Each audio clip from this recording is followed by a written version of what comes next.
భగవన్నామమును పలికితే ఏమవుతుందంటే ఆపద తొలగిపోతుంది. నీ ప్రమేయం లేకుండా మీద వచ్చి పడిపోతున్న ప్రమాదం ఏదున్నదో ఆ ప్రమాదమును తొలగించి రక్షించగలిగిన వాడెవరంటే భగవంతుడు ఒక్కడే. కొన్ని వేల మంది కళ్ళ ముందు చూస్తుండగా కొట్టుకుపోతున్నారు అనుకోండి. ఏదో ఆపద వచ్చింది, అకస్మాత్తుగా కొట్టుకుపోతున్నారు. అందులో ఎవడో ఒక్కడు మాత్రం కేదారేశ్వర కేదారేశ్వర కేదారేశ్వర అని అరిచాడు. వాడికి ఒక్కడికే బుద్ధి ప్రచోదనమై చెట్టు ఎక్కి కూర్చున్నాడు. 3 రోజులు చెట్టు మీద ఉన్నాడు, చెట్టు కొట్టుకుపోలేదు, వాడు బతికాడు. ఆపదామపహర్తారం దాతారం సర్వసంపదాం. నీకేవి కావాలో విస్తాడు. నీకు ఏది ప్రమాదమో దానిని నీకు తెలియకుండా తీసేస్తాడు. శాస్త్రమును ప్రమాణంగా తీసుకుని తమ ప్రవర్తనను చక్కదిద్దుకుని అలా ప్రవర్తించి తరించి జన్మని సార్థక్యం చేసుకుని భగవంతుణ్ణి చేరుకోవాలనేటటువంటి కుతూహలం అందరి యందు ఉంటుంది. ఆ ఉన్న కారణం చేత ఎవరు ఏ ధర్మాన్ని పాటించాలో ఆ ధర్మాన్ని త్రికరణ శుద్ధిగా పాటిస్తారు. అందుకే కృతయుగం లాంటి యుగంలో జన్మించినప్పుడు అసలు ధర్మాన్ని పాటించడంలో వైక్లభ్యాలు రావడం అనేటటువంటి దానికి అవకాశం ఉండదు. కృతయుగంలో అందరూ తరించడానికి అవకాశం ఉంటుంది. తరువాత యుగమైనటువంటి త్రేతాయుగం వచ్చేటప్పటికీ ధర్మంలో ఒక పాదం లుప్తమైపోతుంది. 3 పాదములే ఉంటాయి. ఆ 3 పాదములే ఉన్నటువంటి కారణం చేత ధర్మమునందు ఊంచుకోవడంలో కొంచెం ఇబ్బందులు ఏర్పడుతుంటాయి. అధర్మాన్ని పట్టుకోవాలనేటటువంటి జిజ్ఞాస, అధర్మాన్ని పట్టుకుని కూడా సంతోషంగా ఉండవచ్చని చెప్పగలిగినటువంటి వాళ్ళు, అధర్మం పట్ల కొంచెం ఆసక్తి ఉన్నవాళ్ళు పెరగడం మొదలు పెడతారు. అందుకే త్రేతాయుగంలో రావణాసురుడి వంటి రాక్షసులు బయలుదేరారు. ద్వాపర యుగం దగ్గరికి వచ్చేటప్పటికీ 2 పాదాలే ఉంటాయి ధర్మానికి. అందుచేత దుష్టమైనటువంటి చిత్తము కలిగినటువంటి వారి సంఖ్య చాలా విశేషంగా ఉంటుంది. కలియుగం దగ్గరికి వచ్చేటప్పటికీ ప్రధానమైన సమస్య ఎక్కడుంటుందంటే అసలు భగవంతుని యందు మనసు పెట్టడం చాలా చాలా కష్టమై ఉంటుంది. ఎందుచేత అంటే ఏది ప్రమాణమో ఆ ప్రమాణమైనటువంటి వేదం చెప్పినట్లు బ్రతకక్కర్లేదు. వేదము ప్రమాణం కాదు. వేదాన్ని ప్రమాణంగా తీసుకోకుండా మీరు ఇలా బతికితే తేలికగా మీ పాపాలు పోతాయి, తేలికగా మీ కోరికలు తీరుతాయని చెప్పేటటువంటి ప్రబోధాలు లోకంలో ఎక్కువైపోతాయి. అటువంటి ప్రబోధాలు ఎక్కువైపోయినటువంటి కారణం చేత మనుష్యులకు ఆ వేదశాస్త్రం మీద ఆస్తిక్య బుద్ధి తగ్గిపోతుంది. మనం వేదం ఎలా చెప్పిందో అలా బ్రతుకుదాం. ఎంతకాలం ఉంటాం శరీరంలో? ఈ శరీరంలో ఉండగా శాస్త్రాన్ని ప్రమాణంగా స్వీకరించి బ్రతికి తత్కారణము చేత మనం తరించాలనేటటువంటి అభిలాష తగ్గిపోతుంది. మనసుని పాడు చేసేటటువంటివి ఏవి ఉంటాయో, అరిషడ్వర్గములైనటువంటి కామ క్రోధ లోభ మద మోహ మాత్సర్యముల వైపుకి లాగడానికి వీలైనవి ఏ ఉంటాయో అటువంటి బోధలు ఎక్కువైపోతాయి. ఇంద్రియాల్ని ప్రశాంతంగా ఉండనివ్వకుండా ఎప్పుడూ రజోగుణంతో తమోగుణంతో ఉద్రేకపడేటట్టుగా చేసేటటువంటివి ఏవి కనపడకూడదో అవన్నీ కూడా ఇంద్రియముల గుండా మనస్సు లోపలికి వెడుతూ ఉంటాయి. వెడుతున్న కారణం చేత ఎప్పుడూ మనసు అలజడిని పొంది ఉద్రేకాన్ని పొంది ఉంటుంది. కోరికలతో సతమతమైపోతూ ఉంటాడు తప్ప ధర్మాన్ని పట్టుకొని ప్రశాంతంగా ఉందాం, ప్రశాంతమైన జీవనం చేస్తూ భగవంతుణ్ణి చేరుకునేటటువంటి ప్రయత్నం చేద్దామని అసలు అటువంటి ప్రయత్నం చెయ్యడం అన్నది లోకంలో తగ్గిపోతుంది. కలిపురుషుని యొక్క ఉద్ధతి రోజు రోజుకి పెరిగిపోతూ ఉంటుంది. అలా పెరిగిపోతున్నప్పుడు కలిపురుషుడు పరిపాలన చేసేటటువంటి కలియుగంలో భగవంతుని యందు చిత్తాన్ని లగ్నం చేయడం చాలా కష్టమైనప్పుడు తరించడం కూడా చాలా కష్టం కదా. తరించడము అన్న మాటకు అర్థం ఏమిటంటే తరించుట అంటే నదిని దాటినట్టు జనన మరణ చక్ర రూపమైనటువంటి ఈ సంసారమును తరించి భగవంతుణ్ణి చేరుకోవడం అంత తేలికైనటువంటి విషయం కాదు కలియుగంలో. కానీ కలియుగంలో 2 అద్భుతమైనటువంటి విషయాలు ఉన్నాయి. ఇవి 2 కలియుగంలో ఉండేటటువంటి మనుష్యులకు గొప్ప వరాలు. ఏవి ఆ 2 అంటే, ఒకటి కలియుగంలో యజ్ఞయాగాది క్రతువులు చెయ్యడం మంచిదే. ఒకవేళ చెయ్యలేకపోయినా వాటి యందు అనురక్తి ఉండి, నేను కూడా అలా ఒక యజ్ఞం చెయ్యాలి, నేను కూడా ఒక యాగం చెయ్యాలి, నేను కూడా తీర్థయాత్ర చెయ్యాలి, నేను ఇప్పుడు వెళ్ళి గంగానదిలో స్నానం చేస్తాను, నేను ఇప్పుడు వెళ్ళి కాశీపట్టణంలో 9 రోజులు ఉంటాను, నేను ఇప్పుడు రామేశ్వర క్షేత్రానికి వెళ్ళి ఆ రామలింగేశ్వరుణ్ణి అభిషేకం చేస్తాను అని మనసులో వెంపర్లాడుతున్నాడు అనుకోండి, వెళ్ళాలి వెళ్ళాలని త్రికరణ శుద్ధిగా, అంటే ఏదో పెదవులతో అనడం కాదు, నిజంగా లోపల కోరిక ఉన్నదనుకోండి, అలా యథార్థమైనటువంటి కోరిక కలిగి ఉన్నవాడెవరో అటువంటి వాళ్ళందరూ అవి చేశారు అన్న పుణ్యాన్ని వాళ్ళ ఖాతాలో వేస్తారు. అందుకే కలియుగంలో చాలా తేలికగా తరించడానికి మార్గం ఎందుకుంటుందంటే, మనసు భగవంతుని యందు అనురక్తము కావాలి.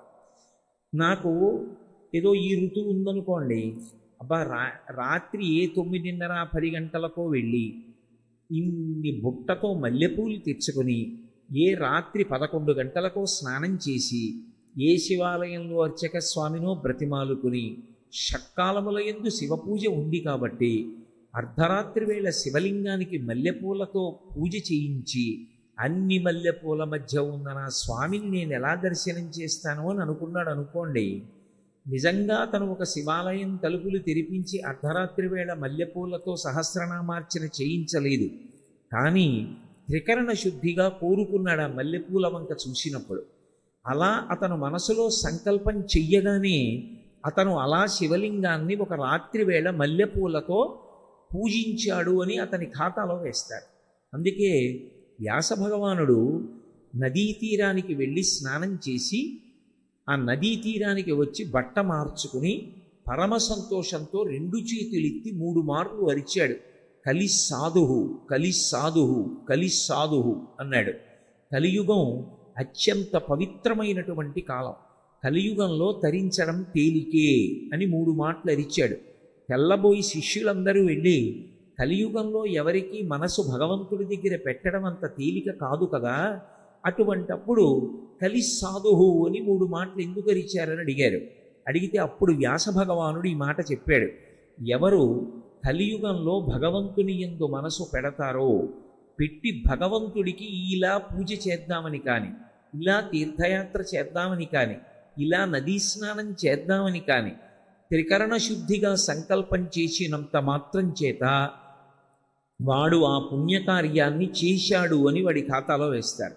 పుణ్యకార్యం చేయడం అలా అయితే మరి పాపకార్యం అది కూడా అంతే. మనసు ఉద్వేగపడి ఏదైనా కోరకూడని విషయాన్ని నేను కోరుకున్నా, చూడకూడని దాన్ని చూసినా, చెయ్యకూడనిది చెయ్యాలని మనసులో కోరిక పుట్టినా అది చేశాడని కూడా వేస్తాడు. కానీ వచ్చిన ప్రమాదం ఎక్కడుంటుందంటే, కలియుగంలో కలిపురుషుని యొక్క ఉద్ధతి చేత ఎక్కువగా ఏవి చెయ్యకూడదో అవి చెయ్యాలని అనిపిస్తూ ఉంటుంది. అవి చెయ్యాలి అని అనిపించినటువంటి కారణం చేత అవి చేశాడు అన్న పాపాలే ఖాతాలో పడుతూ ఉంటాయి. రెండవ తేలిక మార్గం ఏది అంటే, కలియుగంలో పాపం వచ్చి పడిపోతోంది కదా మరి ఖాతాలోకి, పుణ్యం మాట దేవుడెరుగు, ఎంత పుణ్యం పడుతోందో మనకి తెలియదు, కానీ పాపం పడుతోంది అన్న విషయం మీ వంటి పెద్దల విషయం నాకు తెలియదు, కానీ నా వంటి వాడి ఖాతాలో మాత్రం పాపం పడిపోతూ ఉంటుంది. మరి ఈ పాపాన్ని తొలగించుకోవడం ఎలా అంటే, దానికి కలియుగంలో ఒక తేలిక మార్గం ఉంది. మిగిలిన యుగాలకి ఈ అవకాశం లేదు. కృతయుగం ఉందనుకోండి, కృతయుగంలో దేని చేత తరిస్తాడు అంటే అఖండమైనటువంటి తపస్సు చేయడానికి కావలసినటువంటి అవకాశం కూడా ఉంటుంది కృతయుగంలో. కానీ కలియుగంలో తేలికగా తరించడానికి మార్గం ఏది అంటే భగవంతుని యొక్క నామ సంకీర్తనం. భగవంతుని యొక్క నామాన్ని ఎలుగెత్తి పిలవాలి. తనకి కంఠం ఎంత గట్టిగా పిలవగలడో అంత గట్టిగానూ భగవన్నామాన్ని చదవాలి. అథవా పోనీ పెదవులు కదపకుండా లోపల నామం చదువుకున్నా కూడా వచ్చిన దోషమేం లేదు. భగవన్నామ సంకీర్తనం ఎటువంటిది అంటే ఎప్పుడు వచ్చిన పాపాన్ని అప్పుడు కడుగుతుంది. అంటే నా ఉద్దేశ్యం పాపం చేసి భగవన్నామం చెప్పమని కాదు, భగవన్నామమును పలికినటువంటి కారణం చేత చిత్తము శుద్ధి అవుతుంది. మళ్ళీ మళ్ళీ పాపం చెయ్యాలనేటటువంటి భావన ఉండదు. అది అనురక్తిగా మారుతుంది. పైగా భగవన్నామమును సంకీర్తనము అన్న మాటలో ఒక అర్థం ఉంటుంది. అదే మీకు తేలికగా అర్థం అవ్వాలి అంటే భజన సంప్రదాయంలోకి తీసుకొస్తారు. నేను ఒక్కడిని కూర్చుని భగవన్నామం చెప్తున్నాను అనుకోండి, దాని యందు ఉత్సాహము పొటమరిస్తుందా అంటే అది నా మనసుకి ఉన్నటువంటి అధ్యవసాయాన్ని బట్టి ఉంటుంది. నేను కూర్చుని లలితా సహస్రనామ స్తోత్రం చదువుతున్నాను అనుకోండి, లేదా విష్ణు సహస్రనామం చదువుకుంటున్నాను అనుకోండి, ఆవలింతలు రాకుండా విష్ణు సహస్రనామం చదువుతుంటే నాలో మంచి ఉద్వేగంతో సంతోషంతో నేను అలా చెయ్యగలనా అంటే అది నా బుద్ధి పరిపక్వత మీద, నాకు ఆ భగవంతుని యొక్క నామము మీద ఉండేటటువంటి ఆదరణ మీద ఉంటుంది. భజన దగ్గరికి వచ్చేటప్పటికీ భజనలో కొత్తగా ఏం ఉండదు, భగవన్నామమునే భజన చేస్తారు. ఏదో హరే రామ రామ రామ హరే హరే, హరే కృష్ణ కృష్ణ కృష్ణ హరే హరే. కలియుగంలో ఇది ప్రధానంగా చెయ్యమని చతుర్ముఖ బ్రహ్మగారు నారదుడిగా ఉపదేశం చేసినటువంటి నామం ఇది. ఇది భజన చెయ్యమని చెప్పారు. ఇది నేను మీకు ఒక ఉదాహరణ చెప్పాలి అంటే, ఒకళ్ళు కంజేరీ పట్టుకుని, ఒకళ్ళు తాళాలు పట్టుకుని, ఒకళ్ళు డప్పు పట్టుకుని, మిగిలిన వాళ్ళందరూ చుట్టూ కూర్చుని ఏదో హరే రామ రామ రామ హరే హరే, హరే కృష్ణ కృష్ణ కృష్ణ హరే హరే అంటున్నారు అనుకోండి. మిగిలిన వాళ్ళు తప్పట్లు కొడుతూ ఆ నామాలు చెప్తున్నారు అనుకోండి. చెప్తున్నప్పుడు అది కొంతసేపు అయిన తర్వాత మంచి వేగాన్ని అందుకుంటుంది. హరే రామ రామ రామ హరే హరే, హరే కృష్ణ కృష్ణ కృష్ణ హరే హరే అని ఒక్కసారి తగ్గించి హరే రామ రామ రామ హరే హరే అన్నాడు అనుకోండి. అందులో అంతమంది కలిపి గట్టిగా చెప్తుంటే మనం ఒక్కళ్ళ మెల్లిగా మూల కూర్చుని ఆవలిస్తూ అనం. మనం కూడా సంతోషంగా ఉద్వేగంతో తప్పట్లు కొడుతూ గట్టిగా అంటాం. అందరూ తగ్గించారనుకోండి, మనం కూడా మెల్లిగా తప్పట్లు కొడుతూ మనం కూడా తగ్గిస్తాం. భజన యందు ఏమవుతుందంటే అసలు నేను ఏమీ చెయ్యొద్దు అనుకుని వచ్చి కూర్చున్నవాడు కూడా ఏం చేస్తాడంటే అందరూ గట్టిగా చెప్తున్నారనుకోండి, వాడి ప్రమేయం లేకుండా వాడు కూడా భజన చేస్తాడు. కాసేపు మామూలుగా కూర్చుంటాడు, ఆ తర్వాత తప్పట్లు కొట్టడం మొదలెడతాడు. ఆ తర్వాత హరే రామ రామ రామ హరే హరే అంటాడు. భజన యందున్న గొప్పతనం ఏమిటంటే, నేను విష్ణు సహస్రనామ స్తోత్రం చదివాను అనుకోండి, వనమాలి గదీశాంగీ శంఖీ చక్రీ చనందకి శ్రీమాన్ నారాయణో విష్ణుర్వాసుదేవోభిరక్షతు అని పూర్తి చేసేశాను. పూర్తి చేసేసి లేచిపోయాను. ఆ తర్వాత మళ్ళీ విష్ణు సహస్రనామ స్తోత్రం నా నాలుక మీద ఉంటుందా? చెప్పడం కష్టం. అదే మీరు భగవన్నామ సంకీర్తనం చేశారనుకోండి, ఒక అరగంట సేపు జై జై శంకర హర హర శంకర, జై జై శంకర హర హర శంకర అని భజన చేశారు. భజన చేసి ఓ అరగంట అయిపోయిన తర్వాత వెళ్ళిపోతున్నారు. వెళ్ళిపోతున్నా కూడా మీకు తెలియకుండా మీ నోరు జై జై శంకర హర హర శంకర, జై జై శంకర హర హర శంకర అని కాసేపు అంటూ ఉంటుంది. అంటే ఒకడుగా మొదలుపెట్టి చేసింది తరువాత కొనసాగుతుందా అంటే చెప్పడం కష్టం. 10 మందితో కలిసి చేసినది భజనగా భగవన్నామం తర్వాత మీ ప్రయత్నం లేకుండా కొనసాగుతుంది.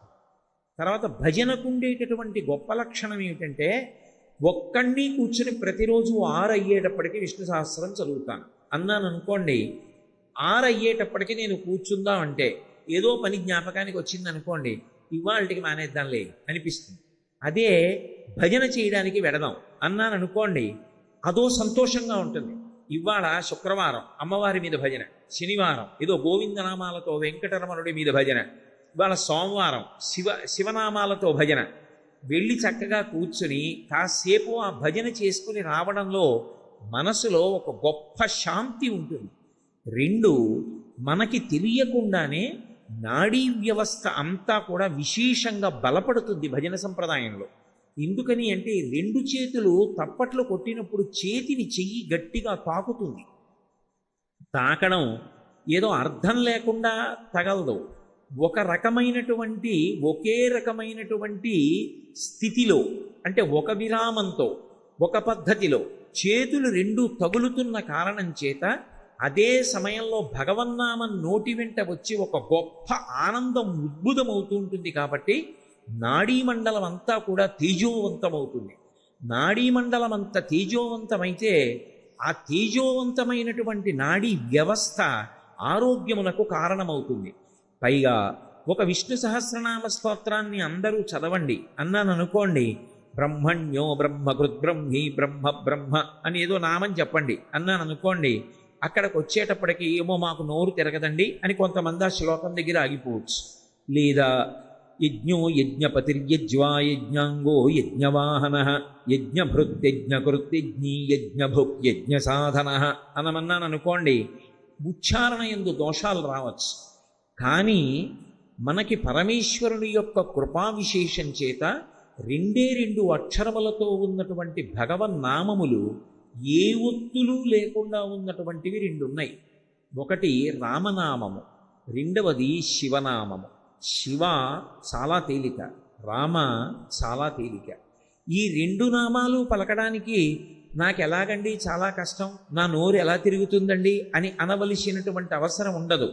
చాలా తేలిక. పైగా మనిషికి పరానుకరణము అని భగవంతుడిచ్చినటువంటి ఒక గొప్ప కూసు విద్య ఉంటుంది.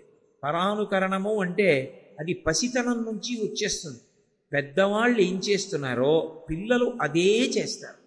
అమ్మ ప్రతిరోజు ఆడపిల్లని కూర్చోపెట్టి ముఖానికి అంగరాగాన్ని అలది, అంగరాగం అంటే పౌడరు, అంగరాగం అలది, కళ్ళకి కాటుక పెట్టి బొట్టు పెట్టి చిన్న కొప్పేసి అందులో ఓ పువ్వులు పెట్టింది అనుకోండి, ఒక 6 నెలలు అయిపోయిన తర్వాత పిల్ల ఏం చేస్తుందంటే తన ఆడుకునే బొమ్మ తీసుకొచ్చి కాళ్ళ మీద పడుకోబెట్టుకుని అమ్మ పౌడర్ రాసినట్టే పౌడర్ రాసి, అమ్మ బొట్టు పెట్టినట్టు బొట్టు పెట్టి, అమ్మ తనకి ఆమ్ పెట్టినట్టే దానికి ఆమ్ పెట్టి, ఆమ్ అంటే అన్నం, అన్నం పెట్టి పరానుకరణము అమ్మ ఏం చేస్తోందో అలా చేస్తుంది. భజన సంప్రదాయమునందున్నటువంటి గొప్పతనం ఏమిటంటే ముందు వెళ్ళి కూర్చుని సంకీర్తన చేస్తాడు కాసేపు, హరే రామ రామ రామ హరే హరే అంటాడు. ఓ 10 రోజులు వెళ్ళిన తర్వాత ఏం చేస్తాడంటే తను కూడా ఆ చేత్తో చిడతలు ఉంటాయి అవి పట్టుకుని తాను కూడా వాటిని వాయించడానికి ప్రయత్నిస్తాడు. అది అయిపోయిన తర్వాత కొన్నాళ్ళకి కంజీరి వాయించాలనిపిస్తుంది, ఆ చిన్న డప్పులా ఉంటుంది, అది పట్టుకుని వాయిస్తాడు. ఇంకా కొంతకాలం అయిపోయిన తర్వాత భజన సంప్రదాయం నుండి ఉండే గొప్పతనం ఏమిటంటే పరమ పారవస్యంతో లేచి నిలబడి నృత్యం చేస్తాడు. ఇప్పటికీ కర్ణాటకలో కొంతమంది విద్వాంసులు ఉన్నారు. భజన సంప్రదాయంలో వాళ్ళు చేయించేటటువంటి భజన చూస్తే మీరు తెల్లబోతారు. 10,000 మంది సభలో ఉండనివ్వండి, 95 సంవత్సరముల వయోవృద్ధులు ఉండనివ్వండి, వాళ్ళు భజన మొదలుపెట్టి వాళ్ళు భజన చేయించడం ఓ 20 నిమిషాలకి తారస్థాయికి వచ్చిందనుకోండి, ఎవ్వరూ కుర్చీలో కూర్చోరు. మీరు చెప్పక్కర్లేదు కుర్చీలో కూర్చోకండి లేవండి అని చెప్పక్కర్లా. వాళ్ళ ప్రమేయం లేకుండా అందరూ కుర్చీల్లోంచి లేచిపోయి పరమ సంతోషంతో ఉద్వేగంతో భక్తితో లేచి నిలబడి కాళ్ళు చేతులు కదుపుతూ తాదాత్మ్యత చెందిపోయి భజన చేసేస్తారు. అంటే అక్కడ ఇంకా సిగ్గనేటటువంటి మాట ఉండదు. శరీర భ్రాంతి విడిచిపెట్టి అంత సంతోషంతో భగవన్నామాన్ని పలకడంలో అంతటి ఉద్వేగాన్ని పొందుతాడు. ఏది మీరొక్కరూ కూర్చుని భగవన్నామం పలకడంలో ఉద్వేగం పొందండి, సాధ్యం కాదు. అందుకే భగవన్నామాన్ని కలియుగంలో పలకడంలో నేనొక్కడిని కూర్చుని పలుకుతాను అనడం అంత తేలిక కాదు. భగవన్నామ సంకీర్తనము అన్నారు. అందుకే కలియుగంలో సంకీర్తనము అన్న మాటకు అర్థం ఏమిటంటే నువ్వు ఒక భజన బృందంలో సభ్యుడివి కావాలి. అన్ని చోట్ల భజన బృందాలు ఉండాలి. ఒక దేవాలయం ఉందనుకోండి, ఆ దేవాలయానికి ప్రాణం ఏది అంటే భజన బృందం. భజన బృందం లేదనుకోండి దేవాలయానికి, అది దేవాలయం తప్పు కాదు, ఆ దేవాలయం చుట్టుపక్కల నివసిస్తున్న వాళ్ళు బుద్ధిహీనులు అని గుర్తు. దేవాలయ ప్రాంగణంలోకి వెళ్ళి నువ్వు భజన చేసుకోవాలి. నువ్వు ఒక్కడివి మొదలు పెడితే నీతో 4 బయలుదేరుతారు, 10 మంది అవుతారు, 100 మంది అవుతారు, 1000 మంది అవుతారు. అది క్రమంగా ఎక్కడికెడుతుందంటే నగర సంకీర్తనకెడుతుంది. నగర సంకీర్తన సంప్రదాయం ఎందుకు వచ్చిందంటే దాని యందు విముఖుడై నిద్రపోతున్నవాడు ఉంటాడు. కానీ వీళ్ళేం చేస్తారంటే కంజరీలు పట్టుకుని ఆ చేతిలో చెడతలు పట్టుకుని భగవన్నామని చెప్తూ పాటలు పాడుతూ బ్రహ్మముహూర్తంలో తెల్లవారుజామున వీధుల్లో తిరుగుతూ వెడతారు. మంత్రం చెప్పడానికి, మంత్రాన్ని జపం చేయాలన్నా, పూజ చెయ్యాలన్నా, ధ్యానం చెయ్యాలన్నా కొన్ని నియమాలు ఉంటాయి. ఆ నియమం తప్పారనుకోండి అవి ఫలించవు. నేను మంత్రజపం చేస్తున్నాను అనుకోండి, మంత్రజపం చేసేటప్పుడు నేను కదిలాను అనుకోండి, నా కాళ్ళు చేతులు కదిలినా నేను కదిలినా ఆ జపం ఫలించదు. కదలకుండా స్థాణువై జపం చేయాలి. ధ్యానం చేస్తున్నాను అనుకోండి, నేను కదలకుండా ఉంటే సరిపోదు, అసలు నా మనసు నిలబడడానికి ఆ గదిలో వాతావరణం ఉండాలి. ఆ వాతావరణం లేని చోట ధ్యానం చేయకూడదు. అలా చేశాడనుకోండి ఎవరైనా, అసలు వాడికి ధ్యానం గురించి తెలియదని గుర్తు. చక్కగా ఎలా కూర్చుంటే మీకు సౌకర్యంగా ఉంటుందో అలా పలచటి మెత్తటి బొంత వేసుకుని గది తలుపులు మూసి నిశ్శబ్దంగా ఉండేటట్టు చూసుకొని చాలా కింది స్థాయిలో మంద్రంగా సువాసన వచ్చేటట్టుగా ఏదో కొద్దిగా ఒక్క అగరవత్తో లేకపోతే అరవిరిసినటువంటి సుగంధభరితమైనటువంటి పూల దండలో కొంచెం దూరంలో ఉంచుకొని భగవన్మూర్తిని మీరు దేన్ని ధ్యానం చేద్దాం అనుకుంటున్నారో కళ్ళు విప్పి తదేక దృష్టితో కాసేపు చూసి కన్నులు మూసి అదే మూర్తిని మీలోకి తెచ్చుకొని ధ్యానం మొదలుపెట్టారు. అది ధ్యాన ప్రక్రియకి ప్రారంభ స్థితి. ధ్యానం మీరు ఎక్కడ పడితే అక్కడ ఎలా చేస్తారు? ఎంతో స్థాయికి వెళ్ళిపోతే తప్పది కుదరదు, అసలు అలా వెళ్ళలేరు. ఏ మహాస్వామి లాంటి వాళ్లకో అది సిద్ధం తప్ప అందరికీ అది సాధ్యం కాదు. భగవన్నామం పలకడానికి మీరు స్నానం చేశారా, శౌచంతో ఉన్నారా, మీరు అసలు ఇంట్లో తిరగడానికి యోగ్యమైన స్థితితో ఉన్నారా, అలా లేరా, ఇటువంటి వాటితో దేనితోనూ సంబంధం లేదు భగవన్నామానికి. ఎప్పుడైనా భగవన్నామం చెప్పచ్చు. ద్రౌపదీదేవి ఎప్పుడు పిలిచింది భగవన్నామాన్ని? ఆపద కలిగినప్పుడు పిలిచింది. ఆపద కలిగినప్పుడు ఆవిడ ఎటువంటి ఇబ్బందిని పొందింది? ఆవిడ ఏకవస్త్రయ్యి ఉంది. ఏకవస్త్ర అంటే రజస్వలా దోషంతో ఉంది ఆవిడ. రజస్వలా దోషంతో ఉన్నటువంటి స్త్రీకి ఆపద వస్తే ఆవిడ ఎలుగెత్తి భగవన్నామం పలికింది. భగవన్నామాన్ని పలికితే నువ్వు రజస్వలా దోషంతో ఉన్నావు, నా నామం ఎలా పలుకుతావు, నేను ఎందుకు వస్తానన్నాడా కృష్ణ భగవానుడు? అనలేదు. భగవన్నామమును సంకీర్తన చెయ్యడానికి మీరు ఏ స్థితిలో ఉన్నారన్న దానితో సంబంధం లేదు.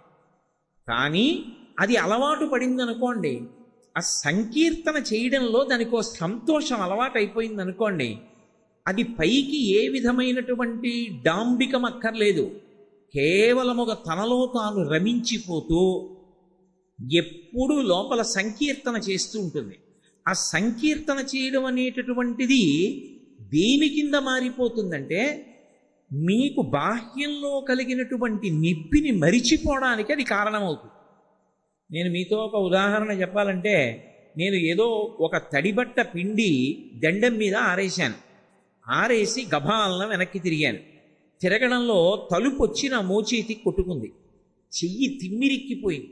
విపరీతమైన నొప్పి కలిగింది. ఆ నొప్పి కలిగినప్పుడు నాకు సంకీర్తనం అలవాటైపోయిందనుకోండి, నేను వెంటనే మనసు దాని మీదకి వెళ్ళడానికి ఎప్పుడూ ఇష్టపడుతుంది. ఎందుకంటే అది పట్టుకుంది, దానికి ఇష్టం అదంటే. నేను వెంటనే జై జై శంకర హర హర శంకర, జై జయ శంకర హర హర శంకర అన్నాను అనుకోండి, మనసు ఇది మరిచిపోతుంది, దాని మీదకి వెళ్ళిపోతుంది, వెళ్ళిపోయి వదిలేదు, అలా అంటూ ఉంటుంది.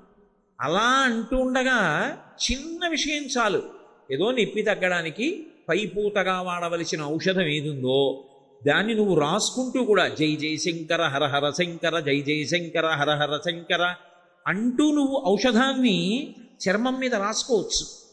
అంటే నేను ఎందుకు చెప్తున్నానంటే, ఈ నామ సంకీర్తనం అనేటటువంటిది ఎక్కడ వరకు వెళ్ళిపోతుందంటే, ఆఖరికి వాడు మృత్యుశయ్య మీద ఉండనివ్వండి, ఎక్కడో వైద్యశాలలో పడిపోయి ఉన్నాడు మంచం మీద, అప్పుడు కూడా వాడికి బెంగ ఉండదు. భగవన్నామ సంకీర్తనం చేస్తూ తనను తాను మరిచిపోయి సంతోషంగా నామ సంకీర్తనం చేస్తాడు. తన భజన బృందం, ఆ వాయిస్తున్న కంజరీలు, అప్పుడు తాను పడికేటటువంటి ఆ సంకీర్తనం, అవన్నీ కూడా అలవాటవుతాయి. నాకు ఒక మంచి స్నేహితుడు ఉన్నాడు. అతనేం తక్కువ వ్యక్తి కాడు, ఇన్కమ్ ట్యాక్స్ డిపార్ట్మెంట్లో ఆఫీసర్.